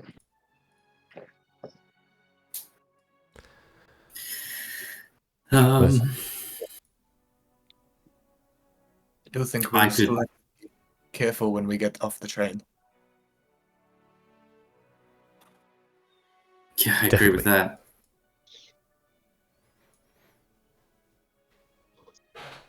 I think Molokov keeps going to say stuff, but then just sort of keeps getting.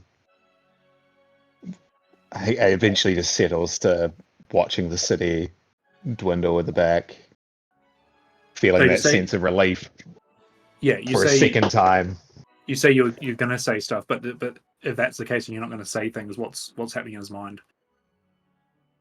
I think he's sort of dumbstruck that he's on the exact same train again. You've seen this before. Escaping the city again, and this time it's not just him that's in trouble. It's all of us. All of us are now wanted by fucking hell knows who knows how many houses now. I think it's all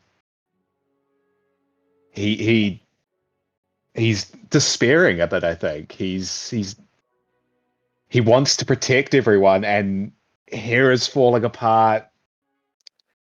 Like we got the crown, sure, but he's not doing okay. I think like that's what's playing on him the most. His identity is protecting everyone, and we're all in such like another desperate run. And I think it's the final nail in the coffin is this. It's being on this train, the same train again. Sure. That weighs pretty heavy. And as you think about how you can protect the others, and how not even Hera now, it's Puck and Jalug and Ghost, is you're the shield between them and what may come. The shield you've improved with. Well, it's exactly what the Emerald Claw wanted. That armor from the Giant's Cave. You could use, if they can use it to bring the end of the world per se, you could use it to protect those that you want. And now you also have the crown they were after. Give me another wisdom save. Yeah. Fair enough. The crown was on his mind. And because you brought it up, I wouldn't have asked for Yep. it. I kind of want to have it play into the role play, but interestingly enough, it's the other Tabaxi that's being. That is a natural 20. Natural 20. As you have these thoughts, and they don't be dismissed or anything by that natural 20, it's more that you're aware that you're having them. But you find yourself looking at Puck's bag as he's giving this talk about being a noble, and you're roughing it with the commoners, and it kind of almost blurs a little bit as you look at his pouch or bag or wherever he's keeping the crown, and you remember the reason you left last time. You pass like some rocks or something that kind of shake the train a little bit and snap out of it. We come back to everyone else.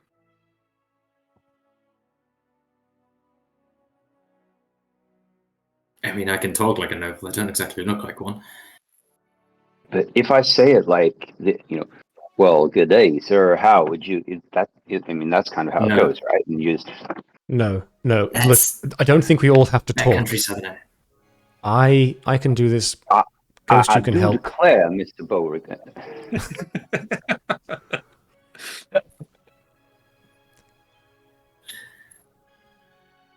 We'll leave it on you, Puck. I'll follow your lead.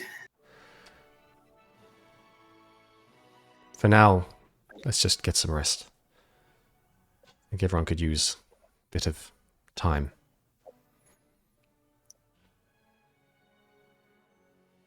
As you say that, you notice that everyone else in the cabin has now put themselves to sleep or pulled the hoods over. And you haven't seen anyone come through the carriages yet, and you don't know if they'll do it straight away or halfway through the trip or right before the next station. It's especially that you are in the lowest of classes. You're probably not the priority at the moment. But yeah, it seems that no one's coming through just yet. And you look around, and I mean, you're in a carriage of a train. There's not a lot of space, but you could probably find a corner or something for all five of you to fit in. Maybe between some crates, maybe you could shuffle some around a little bit. But yeah, it is nighttime, and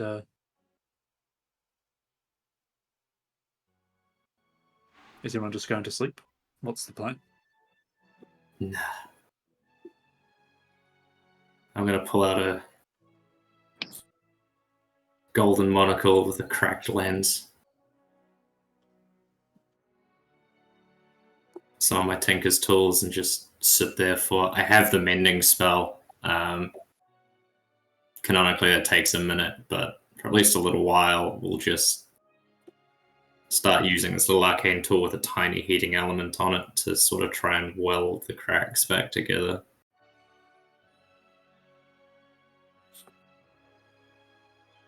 Okay. You start your work on it. You're not sure how much magical essence you can put back into it. I believe mending is just straightforward mending of 0, yeah. stuff. But you start tinkering away.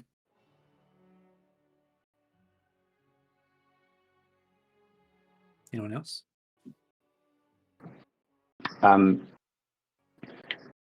Jalug is feeling pretty good about how it all went down and what he did and stuff. But he's definitely used to roughing, and is able to get himself into a good resting position. But he might have been sort of opposite where Hera is, and he's like looking at. I imagine it's still inside the cloak or whatever. Is kind of every so often just looking at that arm again and seeing a bit of dirt on the clothing and just trying to think about it and work out. Yeah, just like he's not talking, just like when he's looking at something, that's what he's looking at. Okay. Hera.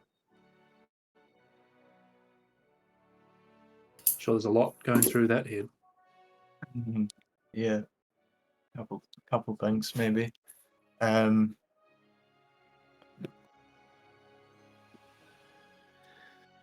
Suppose how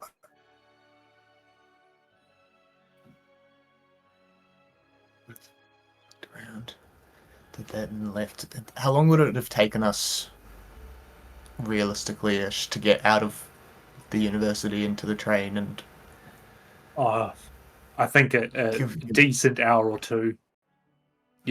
Traversing the city. Getting to the station and stuff like that. Like, even though you were running, a bit of time for sure. It's a What huge atrocious town planning that they have in Sham that the university is an hour's walk away from the train station. Yeah. At one point, guaranteed, Jalug was in front, and we decided to go left instead of right, even though everyone like, hey, we go this way and right. 100% that happened. He was like, ooh, pretty. Yeah.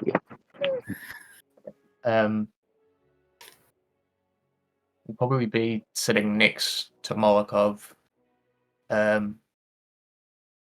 guess it's just running through what happened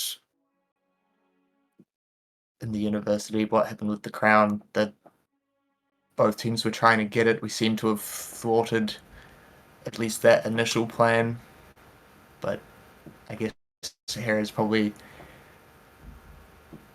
knows that who she's in communication with is also in communication with Keeley.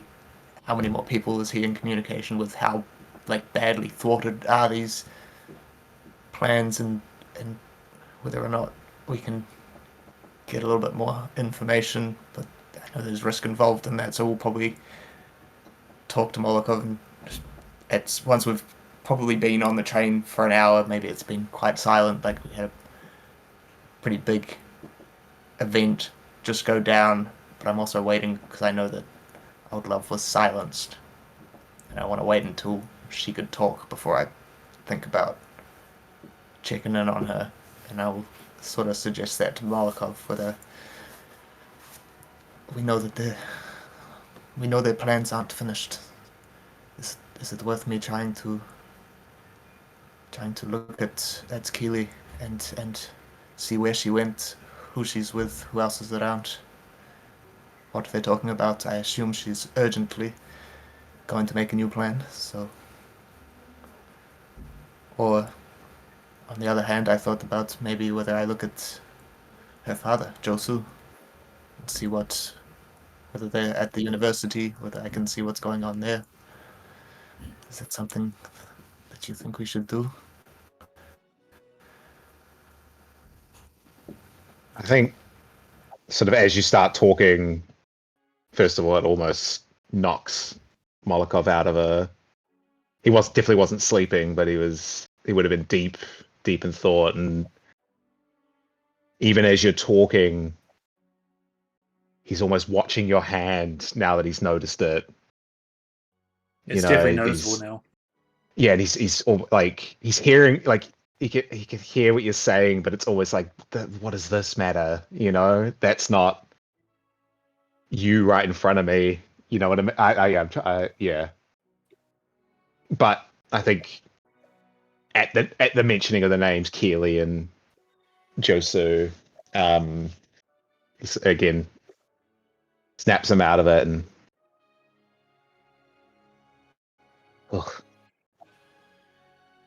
I think if it were to be one, I think it would be Kelly.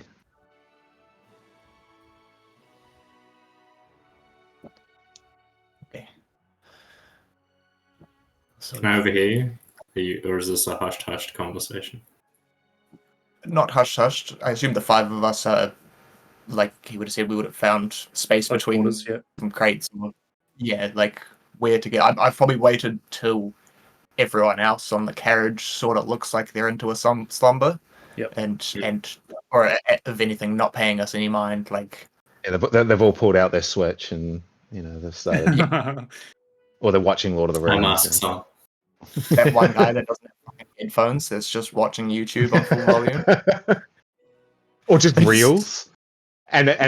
they'll watch the same reel like 20 times, and you're Hey guys, don't forget to like and subscribe. Or like it's the start of like 10 reels. He's just it's the first 5 seconds of fucking music. It's actually like 20 reels, but they're all using the same sound. And so from your perspective, it's the same thing. Yeah. But no, yeah. Like all four like would have been saying it to Molokov, but it would have come out like how I said it from here. Like she would have just been thinking, and then halfway through a thought of a sentence would have turned and started talking to Molokov, and then would have sort of said that and looked around the group like, Yeah. "Are you all? This is for all of us. I want to get this information for all of us. Who should I? Or should I even look? Should I do it now? Sort of thing." Daddy's probably busy painting us as villains. Fuck. Yeah, Molokov's probably right.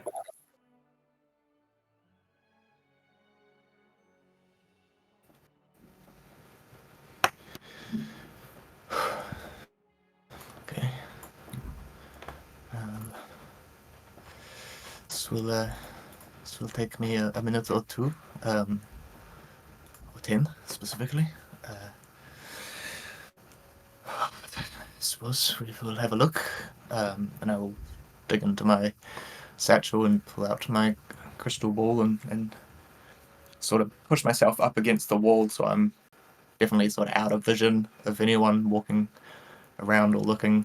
We'll just sort of close my eyes and start playing with it until it sort of starts to float a little bit in my hands. And I will cast a scrying spell. While you're ritual casting, just kind of say like, sorry guys, thought I was doing pretty good at seeing what was coming next.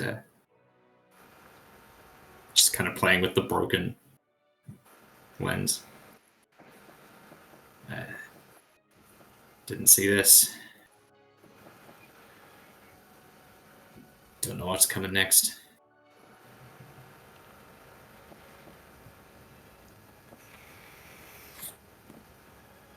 We have any dragon shard dragon shard dust left? Might help with that. Got a whole ass dragon shard. No, that's not. It's not what's important. What I mean is,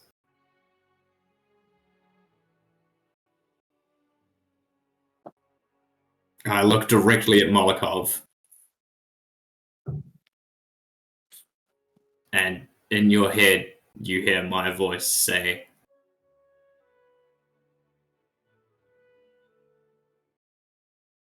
"I kind of feel like the bad guy."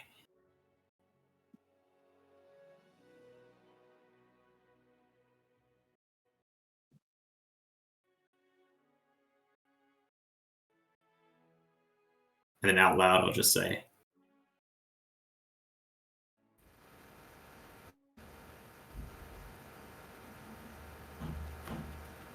"It doesn't feel like I helped. I could have done more."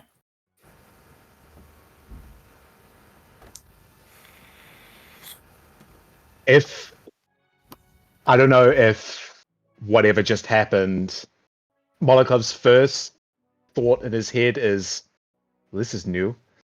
The second thought is, "There are no good. There are no good guys in this story." I think and if there is a reply that he can do, that's what comes back. This is one of those fucked up features of It's one of one of those D&D. ones. That's yeah.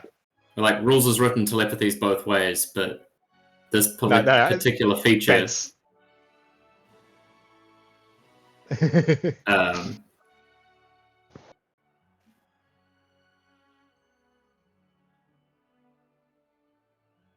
Anyway, I'm mulling. I have more to say, but not here. Obviously, we've all got something to figure out. But yeah, I think Molokov gives definitely you get a nod of understanding from him, and he's I don't think he agrees with you, but he's understands the feeling, understands that having a lot of enemies certainly makes you seem like you're on the wrong side. mm-hmm. So that's not necessarily true.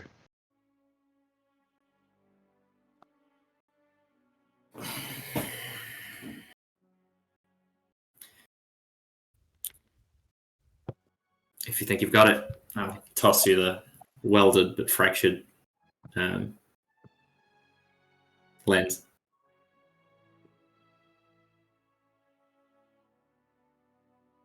I think Molokov's almost grateful for a little distraction, and much like what you were doing, will probably just tinker away. He's not gonna attempt any mechanical real attempt, but will happily, almost excitedly latch onto. Okay, I can do something. This is happy to tinker away at something for a minute. All right. So you can check the messages there, Ian. While Hera, you finish casting the scrying, and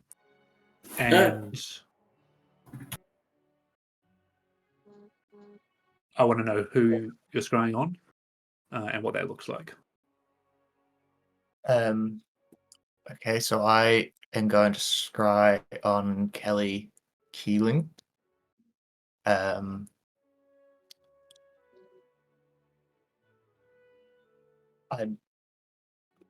focusing in on the crystal ball. There's an essence of like that sort of green necrotic energy that I normally draw from around it. And I sort of think that this is quite important. And so I almost channel a little bit of the connection that we both have to the Yellow Emperor, and there's flicks of yellow start coming around. And I believe, as I'm sort of concentrating on that, I will reach up and just sort of hold on to the earring that I'm pretty sure Kelly Keeling gave me Uh-huh.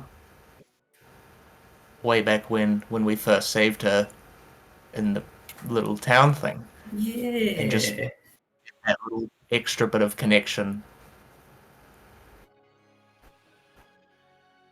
And almost not through the message sort of thing, but that line of communication, use that to almost open up the communication to seeing where she is and what she's doing. Sure. So you look at the crystal ball, and much the same as when you've used it before, it almost does that weird reflection of the room that's inverted, and then it kind of concaves in, and you find yourself looking into the crystal ball as it opens up, as the yellow and green smoke flicker across your vision, and you focus and you hold onto the earring, and you find yourself at a shipyard. But there's no water around. It's a sky shipyard. And it is the middle of the night. And you can hear the hustle and bustle of the city in the background. And you can see a guard looking round. A guard of the Skywatch. Part of the Shan law enforcement. Not an Oric. Just got his badge on. You see him yawn. And kind of start drifting off and shakes his head up. And you hear a voice saying, "Sleep. Let it take you." He yawns again, and then you recognize the voice as Kelly Keeling's. "Go on. We need you." And you see a knife go up through his jaw and down as Kelly puts it back into her pocket. But as she does, she's using a tentacle to do it. And you see that her face is even more distorted now and starting to almost look, dare I say, squid-like in form. As she steps onto the skyship, and you hear the engines boom, boom, boom start propelling up as these creatures skulk and move about the ship as she is hijacking a skyship. And she says to herself, "If we can't do it safely, then, well, we'll just have to rip you out." And then she looks up and goes, "I know we're being watched from all angles." And she pauses and goes, and looks directly at you, Hera. "Oh, I see." And grins, and as she does, her chin kind of starts to change, and it almost lurches at you, and you falter back and drop the ball on the ground. As the last words you heard were, "Make haste." And I need you to make that wisdom save if you're using the crystal ball, I believe. Yeah. So, So 20 something.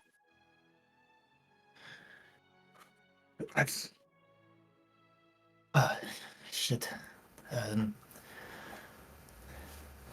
Their plan is the same, it seems. The crown was, I guess, just to make things easier for them, but she's still planning on bringing him through. And she's heading there urgently.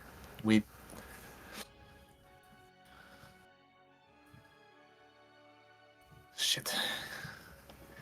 I don't want to do this, but we might have to use that shell at some point. He's still coming. And they're still collecting for his army. She's killed a guard on her way. There's no remorse from her. She knew I was watching as well. as you say that, Jono, if you have to go, that is all good. I do, but I didn't want to disturb it because that was good. So now, Keep like, I'm going. just going to say, if there's anything else we want to do on this carriage, otherwise that's kind of going to wrap it up there. But you're on your way to Rort. Angela, you can kind of fall off to sleep, and that Great. will initiate a long rest for you. But A long you rest. didn't take part in the combat, so that's all right. Yeah, that's all right. Well, I used my second wind and healed all but one Yeah. of my HP anyway. So, cool. Yeah, keep going. Plan. We'll get off at one of the stations. And I'll see you guys later. Or we won't. Sounds We good, won't. yeah. Oh, tricky. Yes, let's surprise even the DM. Don't let him plan. So Harry, you come out of the scry, and what I want to know now is there anything on your wrap up before you all kind of fall asleep, or if people are falling asleep, is anyone doing anything unnoticed?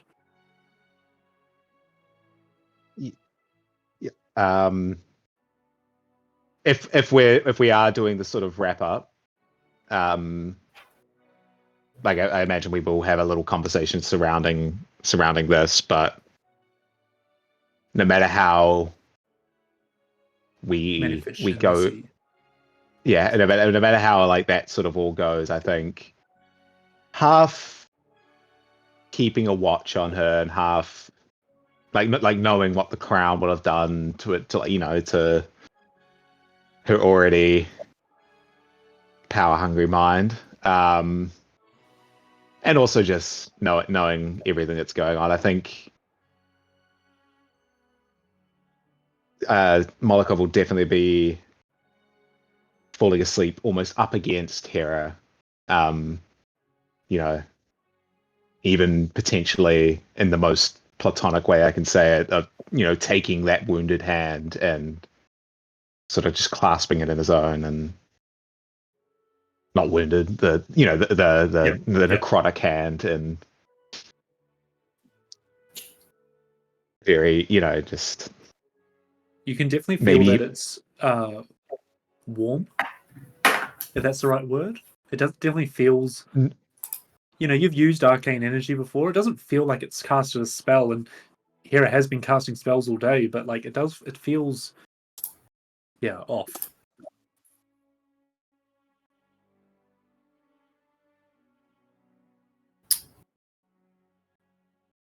I think you're right. If that's the case, maybe we don't get off this train. Maybe we use it to take our rest and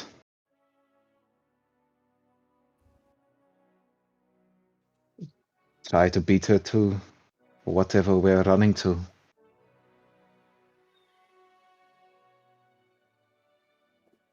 We should be able to take a long rest no matter what, because it's like 11 and a half hours. That's what I'm saying. It is the what I'm saying is rest on the train. Yeah. Rest on the train. Get our long rest and then potentially blow the horn And or however the conch shell works. I believe you got pull a told little that the drawstring and it says Yeah. You gotta ask it a question. The understanding is that when you activate it by blowing the conch shell, it will use the teleportation spell, which I believe is you and 5 others. And because of the runes, it will take you to one location and that location only. 100% success. So, like, you're not going to appear 10 miles away from it. You're not going to appear in a wall or anything. But at the same time, you will appear exactly where it has been prescribed to send you. So you're not going to be like, oh yeah, let's go outside the walls of the bank. You're going to appear in the vault. Yeah.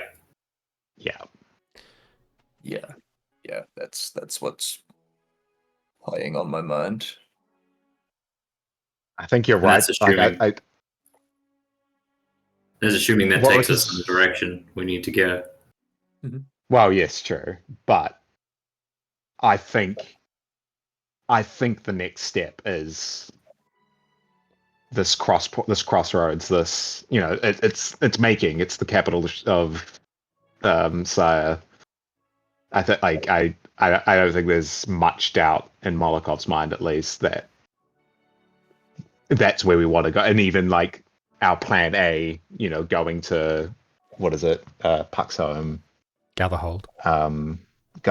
Like the plan for that is the fact that we're there because it's close to the Mournlands, and all that Molokov, to cut conversation a little bit, all he's thinking is the time that it's going to take us. Obviously we've got the rest of the time for the train to get us to Rort, whatever. We've got the time it's going to we don't know what kind of city that is, whether it's big city, whether it's little city. It's a capital city. We know that. Mm-hmm. Okay. It's a big city. We don't know. Yeah, but we don't know anyone who's there. We don't know where the teleportation circle would be. We don't know the right palms to grease.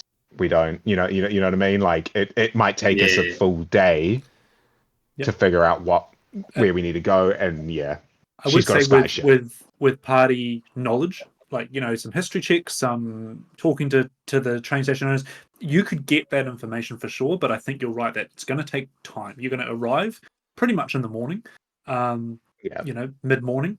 There will be people, there will be signs, there will be houses present. Definitely Puck's house. There will be other houses present in the city. It's a major city. We also know the time it takes to travel by airship, so we can give a pretty decent estimate as to when she will get to the Mournland. Yeah, do you have that information? It's about 2 days. Oh shit. Airship is about as fast as lightning round. Assuming that there's no fuckery once they cross the border of the Mournland. True. Yeah, we don't really know about that. Yeah, exactly. Yeah. Only 2 days. Okay, I thought it was going to be more like a week. Jeez, that's much faster. No, because it only took us 2 days. It took us less than 48 hours to get from... Well, that was from Star Alaska to wherever that was down Khorvaire. south. Yeah. Yeah. 40 days on the measurement thing there. Yeah, it's fine. It is what it is. I just thought it was going to be longer, that's all. It's a straight line. Obviously, there's wind currents and stuff. Like, you're assuming 2 to 3 days, let's say. And depending on... She's probably not going to abide by air codes and go full throttle. Stuff like that. 40 I think plan A should be... Oh, sorry, you go. I was just going over old news. It was that it's going to take us, let's say, at best by tomorrow evening, we'll find a way to get to Galahold or what have you by wherever we're going. Let's say by tomorrow evening, and then we take it. We're going to need to sleep again. Then probably, let's be honest, it's going to be either find a boat over the lake, that's however a great long idea. that fucking take, or and then however long it takes to trek with Mournland time fuckery. Like, all I'm saying is we're 2, 3, 4 days out if that's our route. Well, if we're hire more than the airship takes, if we hired an airship, we would get there probably about the same time. If we hired an airship in Rote. Sure. Yeah, how much hiring an airship costs? I'm just saying that's an option. It was pretty easy for us to get on one last time. Yeah, I guess to make things a bit more, like, Lightning Rail would travel faster. So let's halve the time of Lightning Rail. So you're going to get to Rort in about 6 hours. Still time for a long rest. You still can get your full long rest. But yeah, let's half the time of Lightning Rail, because I think it's not supersonic speed, but it definitely is fast. It's bullet train. It's bullet train, but remember that the airships aren't blimps. They're magically powered. Propelled. Got an elemental in their engines. Yeah, so we'll say that, like, maybe you left at like 10 o'clock at night. Like, you're going to arrive 6 a.m. in the morning, kind of thing. Sure. Early morning. So I think plan A, my opinion on plan A should be get to Rote. I can talk to Gatherhold there. Like, that shouldn't be hard to find them, and I'm pretty confident they would know who has or who to talk to get the teleportation. That I imagine is going to cost a lot of money, or there'll be something that'll happen with that. But like, I don't think that information is going to be hard to come by. It's whether or not how quickly we can be able to use it, right? Rather than how hard it is to find. So I think that's plan A. And maybe while I'm doing that, someone can go and ask about their ship. That's another option. I'm assuming this conversation is all happening as we're drifting, getting towards bedtime. I will throw out the suggestion. I don't know how Puck's going to feel about it, but that potentially, for what it's worth, identifying the crown, seeing if ghosts can tell what, it's fucking with all our minds. Maybe it's useful. Who knows? All I'm saying is it's worth. I think it's worth having a look at to at least Actually, it has been something on my mind. I don't like that. Puck does not like that wording. Look, grabs that satchel just a bit tighter. Again, and to be clear, Molokov's wouldn't be suggesting this in a way that's. Are you going? Is that this is exactly how I imagine Molokov is trying to explain it, being like, I know my words are coming across as guys. But no, common is my second language, okay? He isn't talking about it in a malicious way, I'd say. He is legitimately, we've just gotten this thing. We don't know why they wanted it. We know we've got a good guess. But I think it'd be nice for us to know what the fuck it is, or at least as far as a level 1 spell can tell us what it is. Identify is ridiculously overpowered, isn't it? It's still. I think one of the rulings with it is that it doesn't detect curses. It does there are absolutely things that the DM does not have to tell us. Actually, when I think about it, it's not. You can just spend a long rest with it as well, and then you get all the basically the same information. Well, you'd have to attune to it. Yeah. But as in, it's not like that information is that hard to come by. Is more my point. Like you can also just do that and find out. Which is not something I'm going to do. But as in, I'm just saying, you can get that information. Yeah. But the fact that you're saying that's not what I want to do is because that's not what you want to do. It's if we attune to it, we might be fucked. Yeah. Yeah, the thing with identifiers, it's you learn its properties and how to use them, and rules is written, right? Let's assume that we know as players that this crown allows you to cast Spirit Guardians. So identifier will tell you this item allows you to cast Spirit Guardians at this level once per day. Lets you know if there's any charges on it, lets you know if any spells are affecting the item, and any spells that created the item are involved in that. It doesn't tell you everything about the item. No. And in terms of story-wise, what this is, because obviously it's got some, like you say, it's got Spirit Guardians somewhere thrown into it, but that's not what this crown does. You know what I mean? This crown is, it's more the implication of what I guess Spirit Guardians is, and it's as being hinted at for why Molokov might be interested in it is, it's clearly linked to the potentially recently deceased and the souls that aren't necessarily moving on yet. I think is Uh-huh. But again, we don't know. This is why this is interesting to me. The Undying Court are really concerned about that. Which you haven't brought to the group. Yeah. And I also believe, Molokov, you haven't brought to the group that you've heard / seen Maeve. Nope, I think he's taking that as. I used this phrase the last time. I think when Puck told us they were searching for two Tibets, it's almost that too good to be true. He's had it in his head that she's gone. That's something that's happened, and it's almost a not believing that that's an option. But here, I think it's having it being this now. It's a spirit related thing, and the fact that we know that souls are not moving on. He's torn, but yeah, I've kind of talked myself into more thinking now. The Emerald Claw want to use it to make their job easier. Jorosco want to use it to stop the Emerald Claw. What do we want to use it for? What bothers We me? just want to keep it away from them. But what bothers me is neither one of them is now. Well, I mean, they tried to stop us on the way out, but like, with the resources that both those parties have, I feel like this train could get stopped if they wanted it to.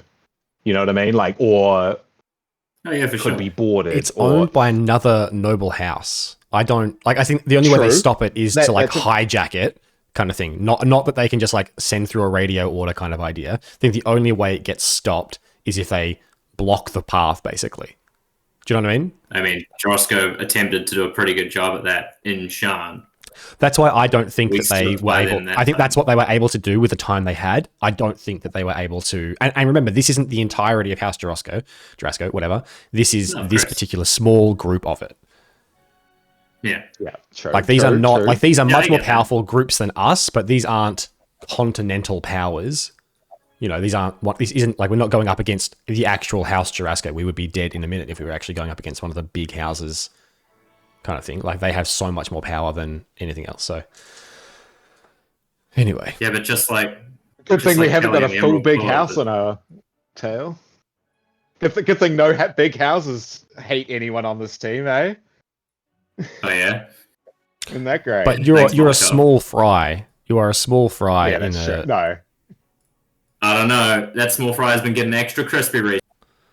It's true. I really want to go back to being in character and argue with Puck for a while, but now's not the place to do it because we haven't had this conversation on a train. You can do it. You can go for it. Yeah, absolutely. Go for it. We can slip back. He's a stubborn motherfucker, though. Yeah. Are you prepared to argue with Puck? Because this is how things. This is how things will progress. Yeah. Is rather than talking about it, we need it to happen in game. We're back on the train. Also, the GIF in Discord. That's what's chasing you from Shan. The GIF in Discord. I'll just get up the Mad Max rules. Oh yes, lovely. Hey, look, we're not in the Blade Desert yet. No.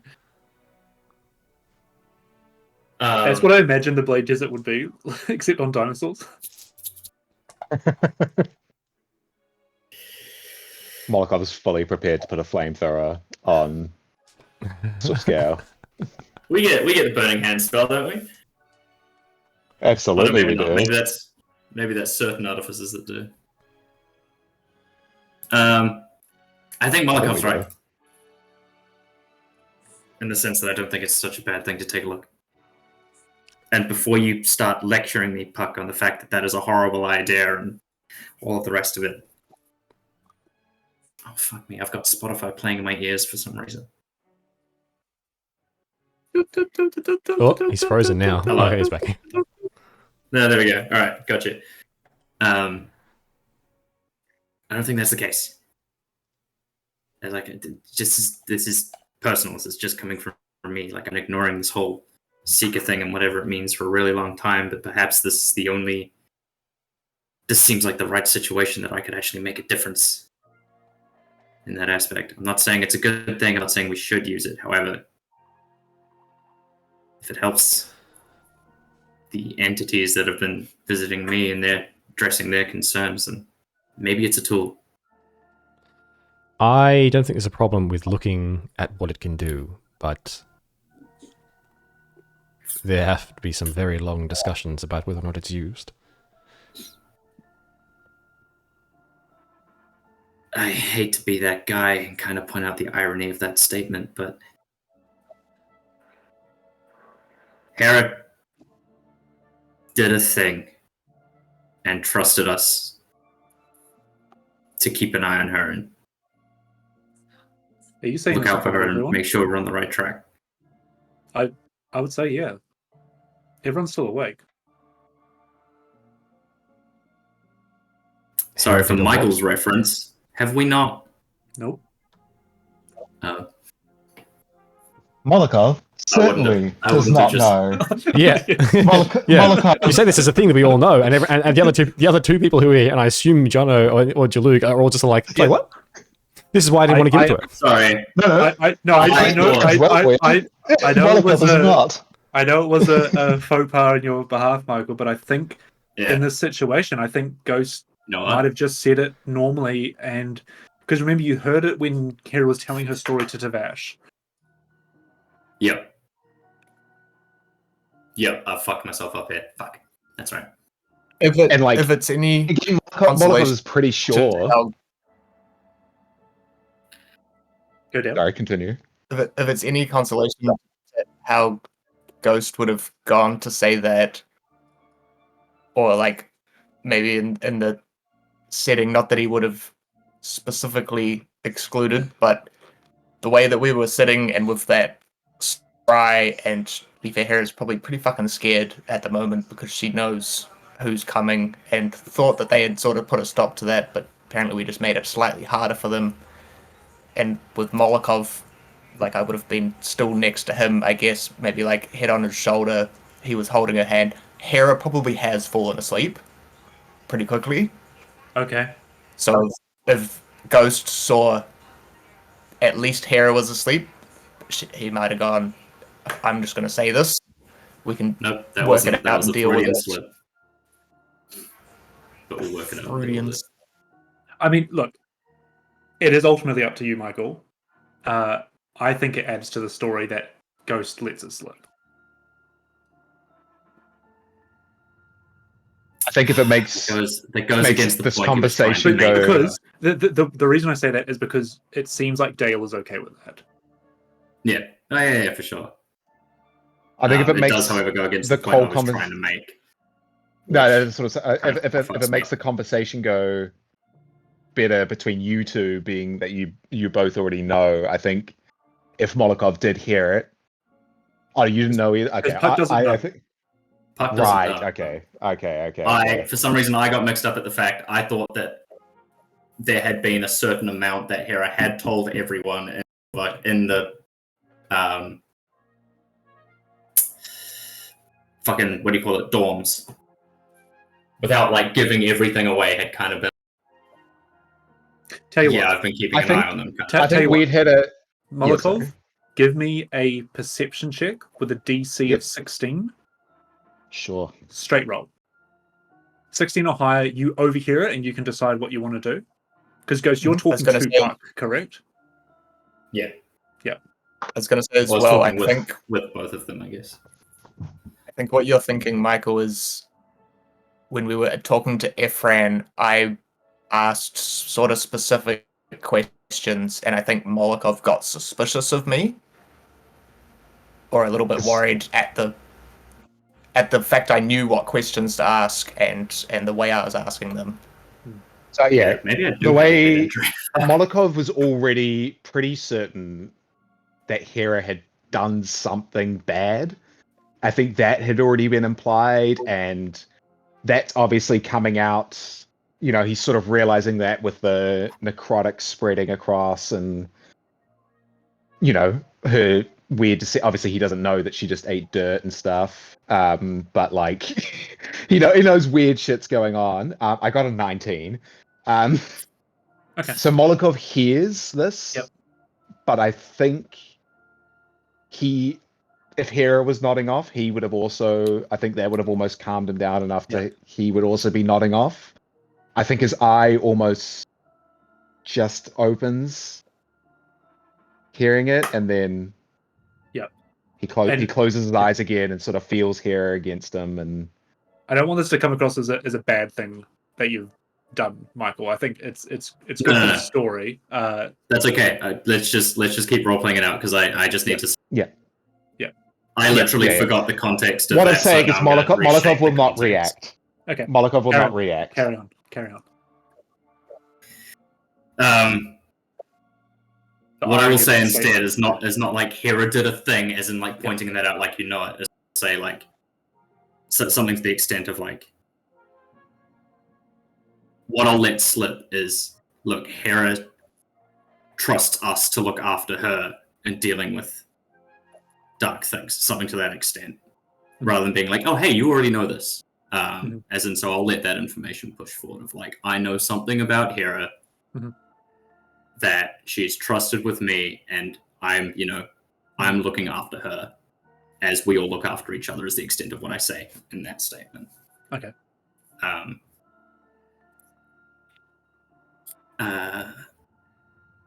And everyone else around us, all of these other factions, they're trying to do incredible fucked up things. And I don't think we can just walk in there with holding back and being too cautious. We have to trust each other, right? Look out for each other. Otherwise, what are we? 5 fucking useless individuals trying to make a difference in global scales of shit going down.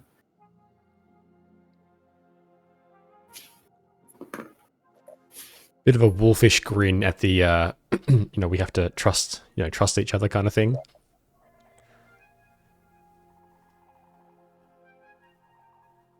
I think you're right. It is a bit ironic. Secrets being kept, then asking for trust. The decision on what we do with it, well, that has to come after we know what it does. Oh yeah, sure, like you're a saint. I do all right. Little laugh. Yeah, we'll talk about your family issues another time.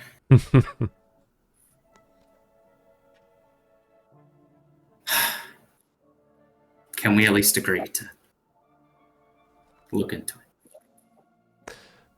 Yeah, we can definitely look at what it does. That's fine. I have no problem with that. Good. Okay, I think you can also see as well that Ghost is he's getting internally frustrated, and it doesn't necessarily mean it's you. Yeah. I think you've got enough insight to see that he's battling with something inside. Pressure, almost.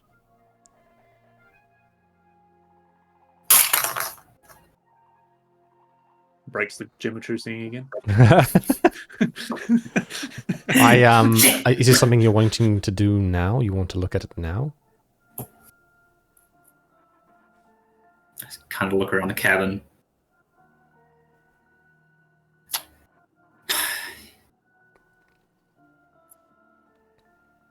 No, just because it's not what I would consider a safe place, but yes, because I feel like we're running out of time. And it also makes me extremely uneasy to know nothing while we continue to run out into nothingness. Puck will, with a flourish, produce the crown. And he'll hand it to you and say, Jesus. It's not that I don't trust you. No. We're tucked away. Yeah. No, yeah, sure. I'll still throw the edge of my coat over. You are tucked away, but Puck, when you pull it out, can you give me a wisdom save, please? Let me just take all these random d6s I've been rolling out of my little dice tray. Okay, wisdom save. I believe that is a modified 20. That is a modified 20. Yep. Yeah. There's a half a second where you don't let go of it. Yeah, Puck interprets his own action there as like it's certainly not about him wanting it, but it's his caution. Like he's a distrusting person by nature. Yeah. And he'll pass it over and he'll say, again, it's not that I don't trust you, but I mean, this took over, or did something to the dean of the college, someone much more powerful than you or I. I'll be watching. You're damn right. Keep you safe. You notice Tell you everyone what. else in the carriage kind of shift in their sleep, and it's almost like a wave of unease comes across the carriage. You know when you're really tired, Everyone turns like into you're driving Smeagol. and you're really tired, and you're like, no, I've just got to like wake up, and you can kind of like sort of shake yourself and Yep. wake yourself up, and like it feels you feel hollow, but like you can be alert. Yep. That's Puck at the moment. He's like stressed about this whole thing, and he's got a lot of pent up sort of stress, I guess, from the other things that have been happening for him. But yeah, he's sort of head on a swivel, watching, making sure no one does anything, and also keeping an eye on Ghost, making sure if this thing starts acting weird or whatever, Puck is ready to try and snatch it back or do something. He hands you Right. the crown, Ghost. I'm going to make sure you trust me. I'm going to scoot forward towards you, so we're sitting directly up against each other. I'm going to pull my pistol out of my holster and place the handle of it in your hand, pretty much resting on the inside of my thigh, pointing at my stomach, and I'm going to pull out a small golden ring and put it on my finger. It's the weirdest marriage proposal I've ever seen. You'd recognize what one of I these think I know rings what the ring is. Yeah. Oh, Okay. if I'm not mistaken, I trust it's you, the ring. and I'm going to do my best. That is a If you band hit- of loyalty. If you hit 0 hit points, you will die. I trust you. I just don't trust that. But let's go. Good. As he continues, he'll sort of like just look around. I will waste no time in... Oh my god, what the hell? Stupid headphones, stop it. Thank you. I will use one of my capsules to cast Identify. I will not ritually cast it. Okay.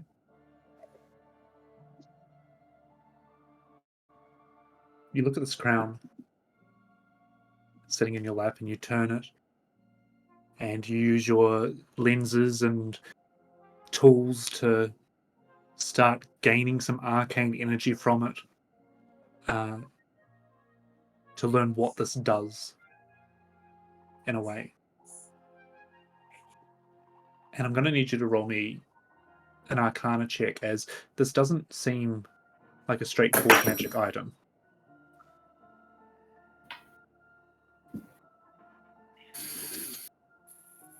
It's pretty good.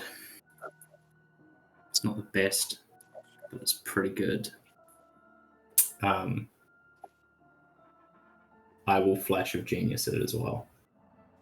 Okay. So that takes me to 25. Wowzers. So correct me if I'm wrong, but the Identify spell will reveal information about this. Do you want I'm me to going just to- read you the... More that, like, because this is quite a important item, what I'm going to do is I'm going to read out what it does. This may not include all the details. I would expect so, yeah. And yes, I know it's recorded, so you can obviously go back and watch it and write it down, but I would encourage that it's like, you just take what you hear. You can take notes as I'm saying it as well. Yeah. But, you know, this kind of like flashes in your mind, and you kind of gain this knowledge just by looking at it, and it's not 100% certain. Less Although- about mechanics and more about the description of. Kind of, yeah. Yeah, it doesn't tell me the nature and where the like distant entity that exists within a something, blah, blah, blah, blah, blah. Gotcha. Yeah. So, Go for it. the corroded metal, the obsidian, is etched with symbols from what seems to be a forgotten empire. An unblinking eye is set into the front. But no matter how you look at it, the pupil is always watching you.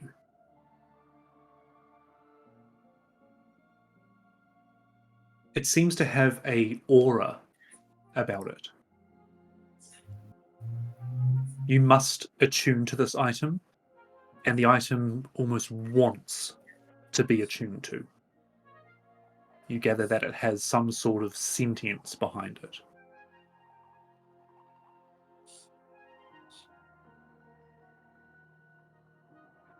Other creatures, other than the attuned wearer, must test their wisdom or feel frightened by the crown and its wearer.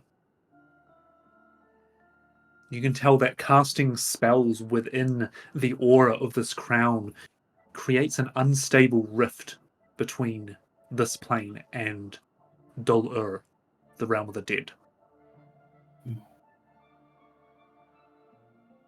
On a range of numbers, spells may fail and cause physical damage to the casters. They may succeed normally, or they may surge and buff the caster. You learn that this crown is a conduit to Dol-Ur, the realm of the dead. And while being attuned to it, the wearer can see the invisible and see those of other planes. Once a day, the wearer can cast Speak with Dead without expending a spell slot, but by doing so may bring that spirit back across the veil.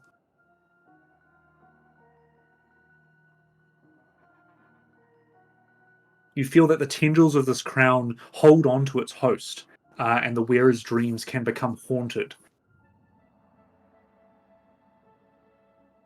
That spirits from beyond, the undead, will have advantage on attacking the wearer.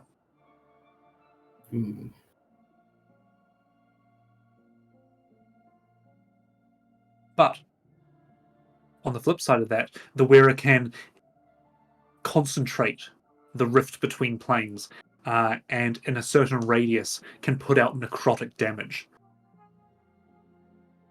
Also healing those that are not of this world. It's kind of a wither and bloom kind of effect.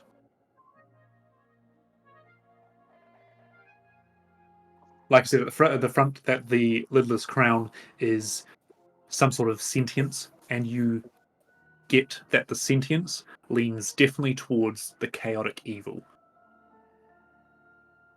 side of the spectrum. And that's when I need you to make a wisdom save, please. Yep.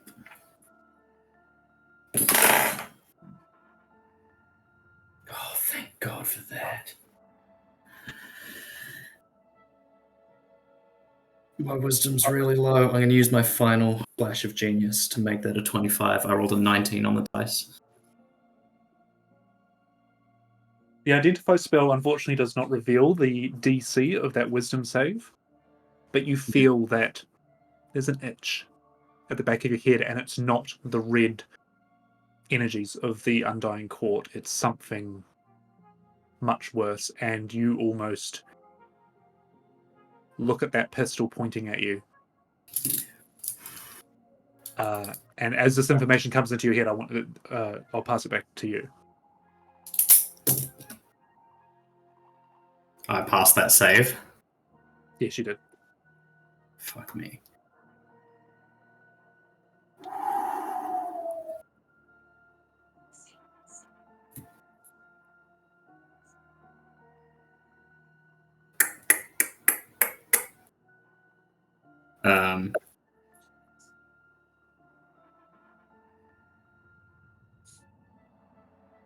What did you have it wrapped in? Fuck. It was just in a pouch. I think initially I kind of just strapped it to my harness. But then when I got out, I put it into a pouch.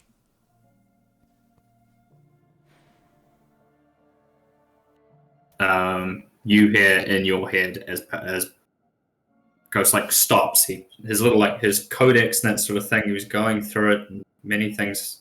Yeah, was looking concerned. And then he just stops and he just stares at it. And you hear in your mind my voice. And just says, "You were right. This thing is evil." Looks up at you, and you see the red behind his pupils as he does when weird Seeker things happen. There's like a half reach from Puck to like snatch it back from you with one hand. The other hand kind of tightens its grip on the pistol. I sort of like hold my hand towards your hand, going to reach for it. I'm like, don't. It needs to go away. Don't touch it. I'll reach into my own bag and find I've got bits of cloth or something. Yeah. I've got a whole pillow. I don't know. I've got a silk rug. Who cares? I will find A bedroll. something. A bedroll. A Vargia body pillow. Vargia body pillow. Probably do have one of those actually. Disadvantage on every roll from now on, Puck. What do you mean? That's great. Just cover it up with so much stuff. No, I liked it too. I think that should be an. Put it on the store. I just covered it all up, and I'm like, oh, I'm fine with you holding on to this, but I would rather give you my bag of holding and have you put it in there because this is not good. Okay. This scares me. There is death, and then there is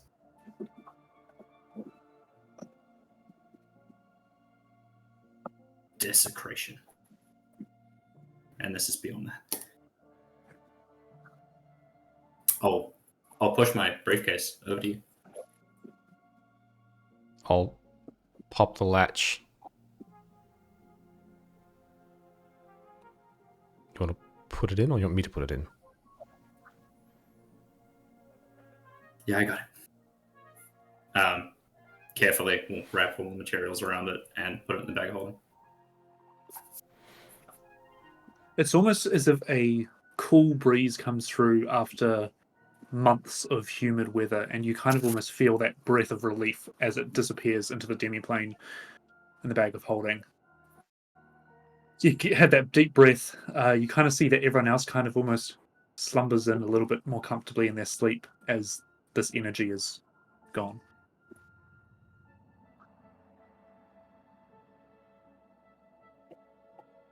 I pull the ring off my finger. Good thinking. That's the last So thing I we take want in it- the middle of combat. 3 just sessions be a from now, just hey. I take it you don't want to use it anymore.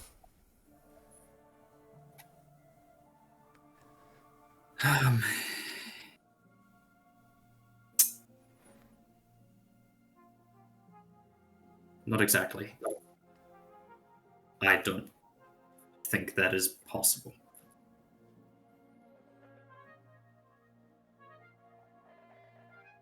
It will only use the wearer. That's kind of what I suspected. I'm not sure this is a long-term solution, me holding onto your bag of holding, but for now. Call it trust. And you're right, it's not. I need a lot of the shit that's in there. My whole life is in there, but just for now. Can I have my gun back? There's another advantage to it being in there, which is that it can't be sought. And if it is on your person, who I believe, if I remember correctly, can also not be sought. Best of both worlds, right? Yes. Yes. That thing is atrocious, Reese. I think at this moment we cut to Molokov as you half doze off, half don't. And I don't think there's any details that become clear, but you do have that same recurring thing of you're back to back with Hera, and then as you doze off, you're back to back with someone. And there's that soft voice. And as you're holding Kira's hand, you feel the hand change to that of what you strongly believe is the spirit of your companion, Maeve.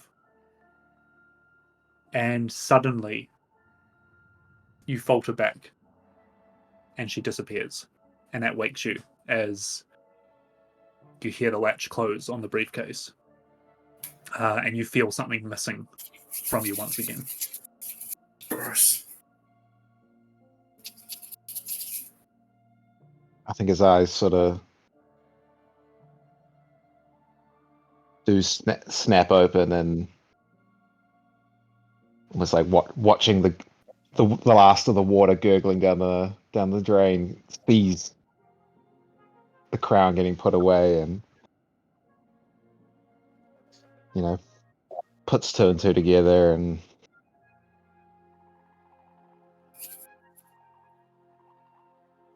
looks over at here, and I think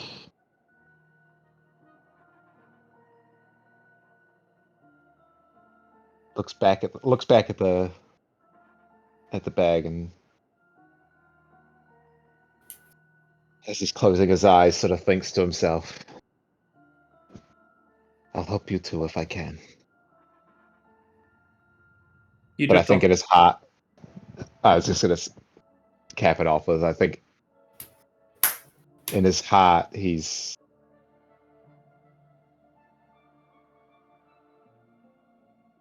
I don't know how to say this without sounding like a horrible person, but like he's almost resolved to.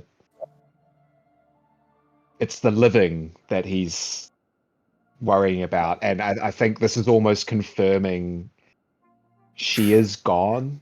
Yeah. And the only way I can help her now is by continuing to do what we're doing. But the real priority is the living. So, the pulse Yep. I can feel in my hand of Hera, and Yep. And with that thought as well, it's the correct thought to have for Molokov. But your sleep tonight is empty. There is no dream. And I think he definitely feels that when he wakes up is like, could I have kept that round for a bit longer? Could I have talked about this? Was it real? Or was it a thing of the... And but having that then just gone would definitely play on his mind. But Ghost and Puck, you tidy up and if there's anything else before you go to rest, otherwise I think that's we'll wrap it up. Yeah, that leaves me a bit lost.